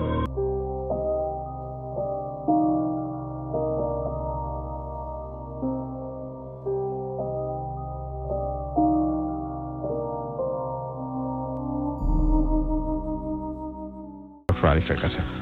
থ্যাংক ইউ রাসেল ভাই। আসসালামু আলাইকুম লিসেনার্স। আসলে যেসব ঘটনা শেয়ার করি সেগুলি কারো কাছ থেকে শোনাই ঘটনা রাসেল ভাই, কিন্তু কেউ বলে গেছে বা বলে শেয়ার করে ফেলেছে সেগুলো আবার এখানে এসে শেয়ার করার মানুষ আমি না রাসেল ভাই। সরি টু সে, কারণ আমি একটু দেখেছি যে বলছে অনেকে যে আমি নাকি ঘটনা আগের কারো কাছ থেকে শুনি সেখানে। আপনারা একটু যাচাই করবেন, এবং আমি যার ঘটনা বলেছি সাইদুর রহমান সাহেব তাকে নিয়ে আসবো এখানে, যেহেতু আমি এখানে রেগুলারলি আসতে পারি, আমার সে চান্স আছে আমি তাকে বলে সে অবশ্যই আসবে, যেহেতু সে গুছিয়ে বলতে পারবে না দেখেই আমাকে গুছিয়ে বলতে হচ্ছে। হয়তো কোনো সমস্যা নাই। যার ঘটনা এখন শেয়ার করব তার নাম হচ্ছে শাহান আহমেদ। তিনি একজন হাফেজ মইনুদ্দিন সাহেব আছেন এখানে, তিনি একজন হাফেজ। তো আমি রাসেল ভাই একটু আমার জাজমেন্টের কথা বলতে চাই যে আমি কিভাবে তার কাছে আসলাম। সে আমাকে ঘটনা শেয়ার করেছিল, তো আমি আসার আগে মানে গতকালকে আমি তাকে ফোন দিয়েছিলাম যে শাহান ভাই আমি তো আপনার ঘটনা শেয়ার করবো, আপনি আমাকে একটু কোরআনের খেরাত পড়ে শোনান। তো তার তেলাওয়াত মাশাআল্লাহ খুবই সুন্দর। যে আপনি হাফেজ বলছেন, আপনার ঘটনাটা কতটুকু সত্য বা কাউকে শেয়ার করেছেন কিনা আমি জাস্ট জানার পরে রাসেল ভাই এখানে শেয়ার করছি। সে বলেছে যে সে কাউকে বলেনি, আমি ছাড়া তার মা ছাড়া। তো শাহান আহমদ সাহেবের উনি মৌলভীবাজার থেকে আমাকে ঘটনাটি শেয়ার করেছেন। ওরে বাবা, অনেক দূর, আসতে পারবেন না, অনেক দিন, প্রায় 1-1.5-2 মাস আগে আমাকে বলেছেন। আমি সময় করতে পারিনি, এখানে শেয়ার করতে পারিনি। আজকে ভাবলাম না, ওনার ঘটনা শেয়ার করা দরকার। তো ওনার যে ঘটনাটি ঘটে, উনি আরো 10 বছর আগে হাফেজ হন রাসেল ভাই। হাফেজ হবার পরে তিনি 5 বছর বিভিন্ন মসজিদে রিভিশন দিয়ে প্র্যাকটিস করেন, রিভিশন করে প্র্যাকটিস করেন। 5 বছর প্র্যাকটিস করবার পরে তিনি তার এলাকায় আসেন। এলাকায় আসার পর 2 মাসের জন্য এলাকা হতে প্রায় কিছু দূরে আরেকটা চাকরি হয় তার। সেখানেও কিছুদিন চাকরি করার পর তার মন টেকে না, সে বাড়িতে চলে আসে। তো বাড়িতে অবস্থানরত অবস্থায় সে আসরের ওয়াক্ত হয়ে যায়। তো আসরের ওয়াক্তে সে তার ঘরের সাথেই অলমোস্ট 2 মিনিটের ওয়াকিং ডিস্টেন্স, তো ঘরের সাথেই যে মসজিদটা সেখানে গিয়ে দেখে যে আসরের কোনো নামাজের আজান হয় নাই। তো সে মনে করে যেহেতু আজান হয় নাই, বাড়ির কাছের মসজিদ, আমি আজান দিয়ে নামাজ পড়ি। সে আজান দেয় মসজিদে, এবং আজান দেওয়ার পরে এলাকার মোটামুটি অনেক মুরব্বীরা মসজিদে আসে তার পেছনে নামাজ পড়বার জন্য। হয়তো এটা আল্লাহর ইচ্ছা ছিল, হয়তো আল্লাহর ইচ্ছা ছিল মসজিদে জামাত হোক। তো আলহামদুলিল্লাহ জামাত শেষ করে। জামাত শেষ করবার পর এলাকার লোকজন বলে, বাবা তোমার বাবাকে তো আমরা অনেকদিন ধরে চিনি, তোমার বাবাকে আমাদের খুব কাছের মানুষ, তার ছেলে তুমি হাফেজ হয়েছো, তো আমাদের হক আছে তোমাদের উপর তোমাকে বলা, তুমি এই মসজিদের ইমাম হও।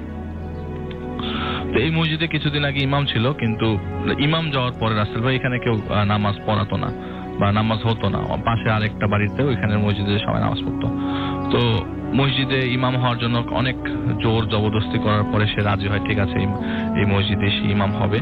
তো ইমাম হওয়ার পরে প্রায় অনেকদিন ভালো অবস্থায় চলছিল। তো মাঝখানে একজন ইমাম রাখা হয়েছিল, কিন্তু সেই ইমামটিও চলে গেছিল। রিজনটা কি রাসেল ভাই সেটা তিনি আমাকে পরিষ্কার করে বলেননি, হয়তো তিনি জানতেন না কেন তিনি চলে গেছেন। তো তার বাড়িতেই সে থাকতো, খেত এবং মসজিদে সে নামাজ পড়াতো, কিন্তু একটু ইজি করার জন্য সে বলতো যে আমার ঘুমের একটু দরকার আছে, প্লাস ফজরের ওয়াক্তে তো প্রপার টাইমে উঠে আজান দিয়ে পড়াতে হয়। তো সে কি করতো, ডিসিশন নিল যে সে আপনার মসজিদের ভেতরেই থাকবে। তো মসজিদের এন্ট্রান্সের সাথেই তার একটা ঘর ছিল, সেখানে সে থাকতো, ঘর মসজিদে ঘুমাতো। তো এলাকার লোকজনদের বাচ্চা কাচ্চা মক্তবে আসতো, সে পড়াতো আর কি। তো দিনকাল খুব নর্মালি ছিল, খুব জাহামরি নর্মাল কিছু না, সে ফিল করতো সেটাও না। আর উনি হাফেজ মানুষ, তার কোরআন শরীফ তার সাথেই থাকে। তো আলহামদুলিল্লাহ ভয় পাওয়ার কোনো কারণ নেই। যেদিনের ঘটনা সেদিনের কথা বলছি, হঠাৎ করে গভীর রাতে প্রচন্ড ঘুম ভাঙে। তো অবচেতন অবস্থায় চিন্তা করতে থাকে, ঘুম ভাঙে এবং ঘুম ভাঙে একটা সালামে। তাকে সালাম দেওয়া হয় যে শাহান সাহেব ওঠেন, আসসালামু আলাইকুম, এরকম করে সালাম দেওয়া হয়। তো একসাথে অনেকগুলা সালাম আসার পরে সে মনে করে হয়তো ফজরের ওয়াক্ত হয়ে গেছে। ঘুমটা হঠাৎ করে ভাঙে, তো মনে করে ফজরের ওয়াক্ত হয়ে গেছে কিনা। সে দরজা খোলে। তো দরজা খুলে মোটামুটি আলোতে যতটুকু দেখতে পায়, কারণ যে জায়গা প্যাসেজটা ক্রস করে দরজাটা গেটটা খুলে, তো ওইখানে তেমন একটা আলো ছিল না। যতটুকু আলোতে সে দেখতে পাচ্ছেন যে সাদা পাঞ্জাবি পরা কয়েকজন লোক তাকে তার সামনে দাঁড়িয়ে আছে এবং চেহারাটা পুরো স্পষ্ট। তার কাছে মনে হতে থাকে যে হয়তো ঘুম থেকে উঠছি সেজন্য হয়তো বা স্পষ্ট দেখতে পাচ্ছি না, প্লাস আলো একটু কম ছিল। তো ওইখানে যে লোকগুলা বারবার ঘরের সামনে দাঁড়িয়েছিল তাকে বলতে থাকে যে শাহান সাহেব, আপনার পেছনে আবার তাহাজ্জুদ নামাজ পড়তে চাই, আপনি কি মসজিদের গেটটা একটু খুলে দিবেন কিনা, আমার ভেতরে ঢুকে তাহাজ্জুদের নামাজ আদায় করবো।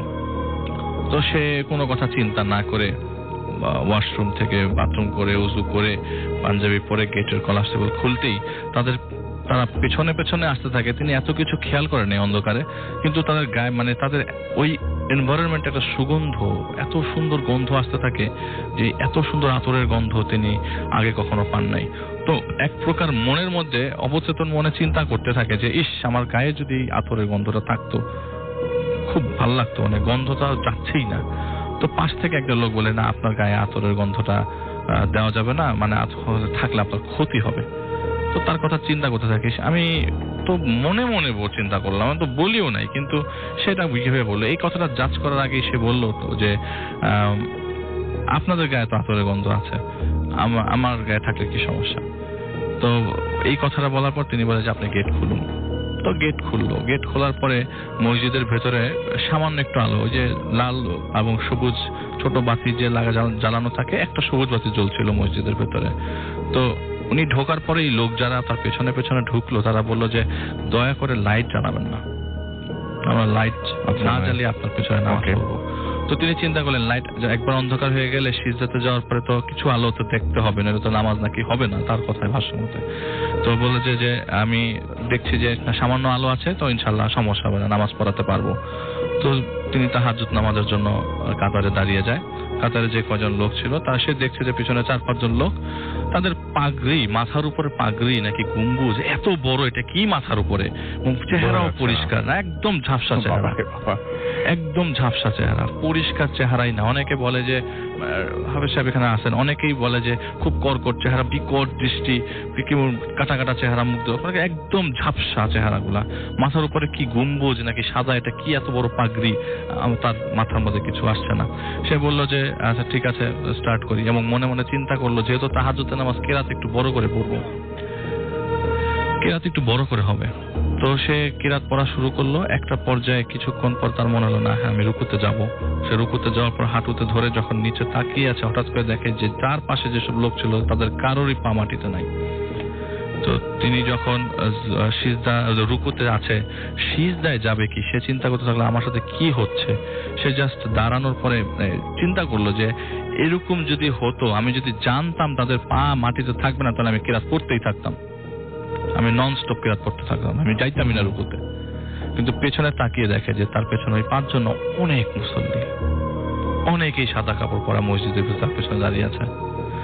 সে এতগুলা মানুষের মাঝখান দিয়ে দৌড় দিয়ে মানে ভেদ করে, বলতে গেলে ভেদ করে আসছে। এই সবাই কি অদৃশ্য নাকি তাদেরকে টাচ করা যায় না, তাদের ডাইমেনশন কি তার কোনো আইডিয়া নেই। সে দৌড়ে এসে দরজা বন্ধ করে দেয়। আর এদিকে মসজিদের ভেতর থাকতে থাকে তোলপাড়, এত শব্দ রাসেল ভাই, এত শব্দ মসজিদের ভেতরে। তার চিন্তা হতে থাকে যে মসজিদের ভেতরে কি হচ্ছে। ওখানে তো অনেক কোরআন শরীফ আছে, অনেক ডেলিকেট জিনিসপত্র আছে যেগুলি পায়ে মাটিতে পড়ে গেলেও অনেক সমস্যা, অনেক জিনিসপত্র আছে, কিন্তু এত শব্দ মসজিদটা মানে ভেঙে চুরমার হয়ে তাদের ঘরের উপরে তার উপরে পড়বে, এরকম কন্ডিশনে সে আয়াতুল কুরসি পড়ে তার শরীর বন্ধ করার চেষ্টা করে, সূরা কাহফ পড়ে শরীর বন্ধ করার চেষ্টা করে। অনেক চেষ্টা করার পরে তিনি মুখ দিয়ে মানে হাত দিয়ে তার মুখ ঢেকে রেখেছিল। হঠাৎ করে হালকা আলোতে সে হারিকেন ছিল পাশে, হালকা আলোতে সে দেখতে পায় যে তার রুমে আবার বলে রাখি রাসেল ভাই, তার রুমে আবার মসজিদের যে লাশের খাটিয়াটা তার রুমেই ছিল, মানে তার রুমেই নর্মালি থাকতো। কিন্তু এতদিন তো কোনো প্রবলেম ছিল না, এতদিনের কোনো প্রবলেম সে ফেস করে নাই। কিন্তু সেই দিন এই হাত মুখ থেকে সরানোর পর সে দেখে যে সেই কফিনের সেই লাশের খাটির উপর একটি ডেড বডি পড়ে আছে। এতক্ষণ ঢোকার সময় কিন্তু তার চোখে পড়ে নাই, কিন্তু সেই হারিকেনের হালকা আলাপ আলোতে দেখতে পাচ্ছে যে লাশের খাটের উপরে একটা লাশ পড়ে আছে। এটা দেখার পর সে আর কোনো কিছু মনে কিচ্ছু নাই, তার ঘুম ভাঙে বাচ্চাদের ডাকে।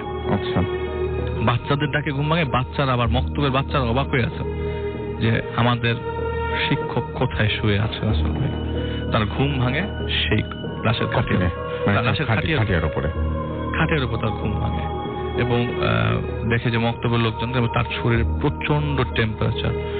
বলে যে আমার শরীরে এত টেম্পারেচার, এত জ্বর উঠে যায় আমার, আমি মক্তবের ছাত্রদেরকে ছুটি দিয়ে বাসায় চলে আসি। 10 দিন সে জ্বরে ভোগে, টানা 10 দিন। কিন্তু ওই যে 10 দিন তার বাড়িতে চলে যায়, সে যাওয়ার আগে সে মসজিদটা চেক করে গেছিল। এত যে শব্দ হলো মসজিদের ভিতরে, কি হয়েছিল মসজিদের ভিতরে সেদিন? মসজিদের মতোই আছে, কোনো সমস্যা নেই মসজিদে, না মানে কোনো প্রবলেম হয়নি। সো সে তার বাসায় যায় এবং অনেকেই বলে যে তোমার তো জ্বর ঠিক হয়ে গেছে, তুমি এখন মসজিদে ব্যাক করো। কিন্তু আলটিমেটলি রাসেল ভাই সে আর এইসব জব এখনো পর্যন্ত করেন না। সে ইভেন অনেক জায়গা থেকে অফার পায় তারাবি নামাজ পড়ানোর জন্য, হয়তো বা সে করে কিনা আমি জানি না রাসেল ভাই, কিন্তু সে আর এইসব জবের ব্যাপারে, ইমাম সাহেবের জবের ব্যাপারে আর নাই। সে বলেছে যে না, আমার সাথে যা ঘটে গেছে কখনো আমি আর চাকরি করব না। ওকে।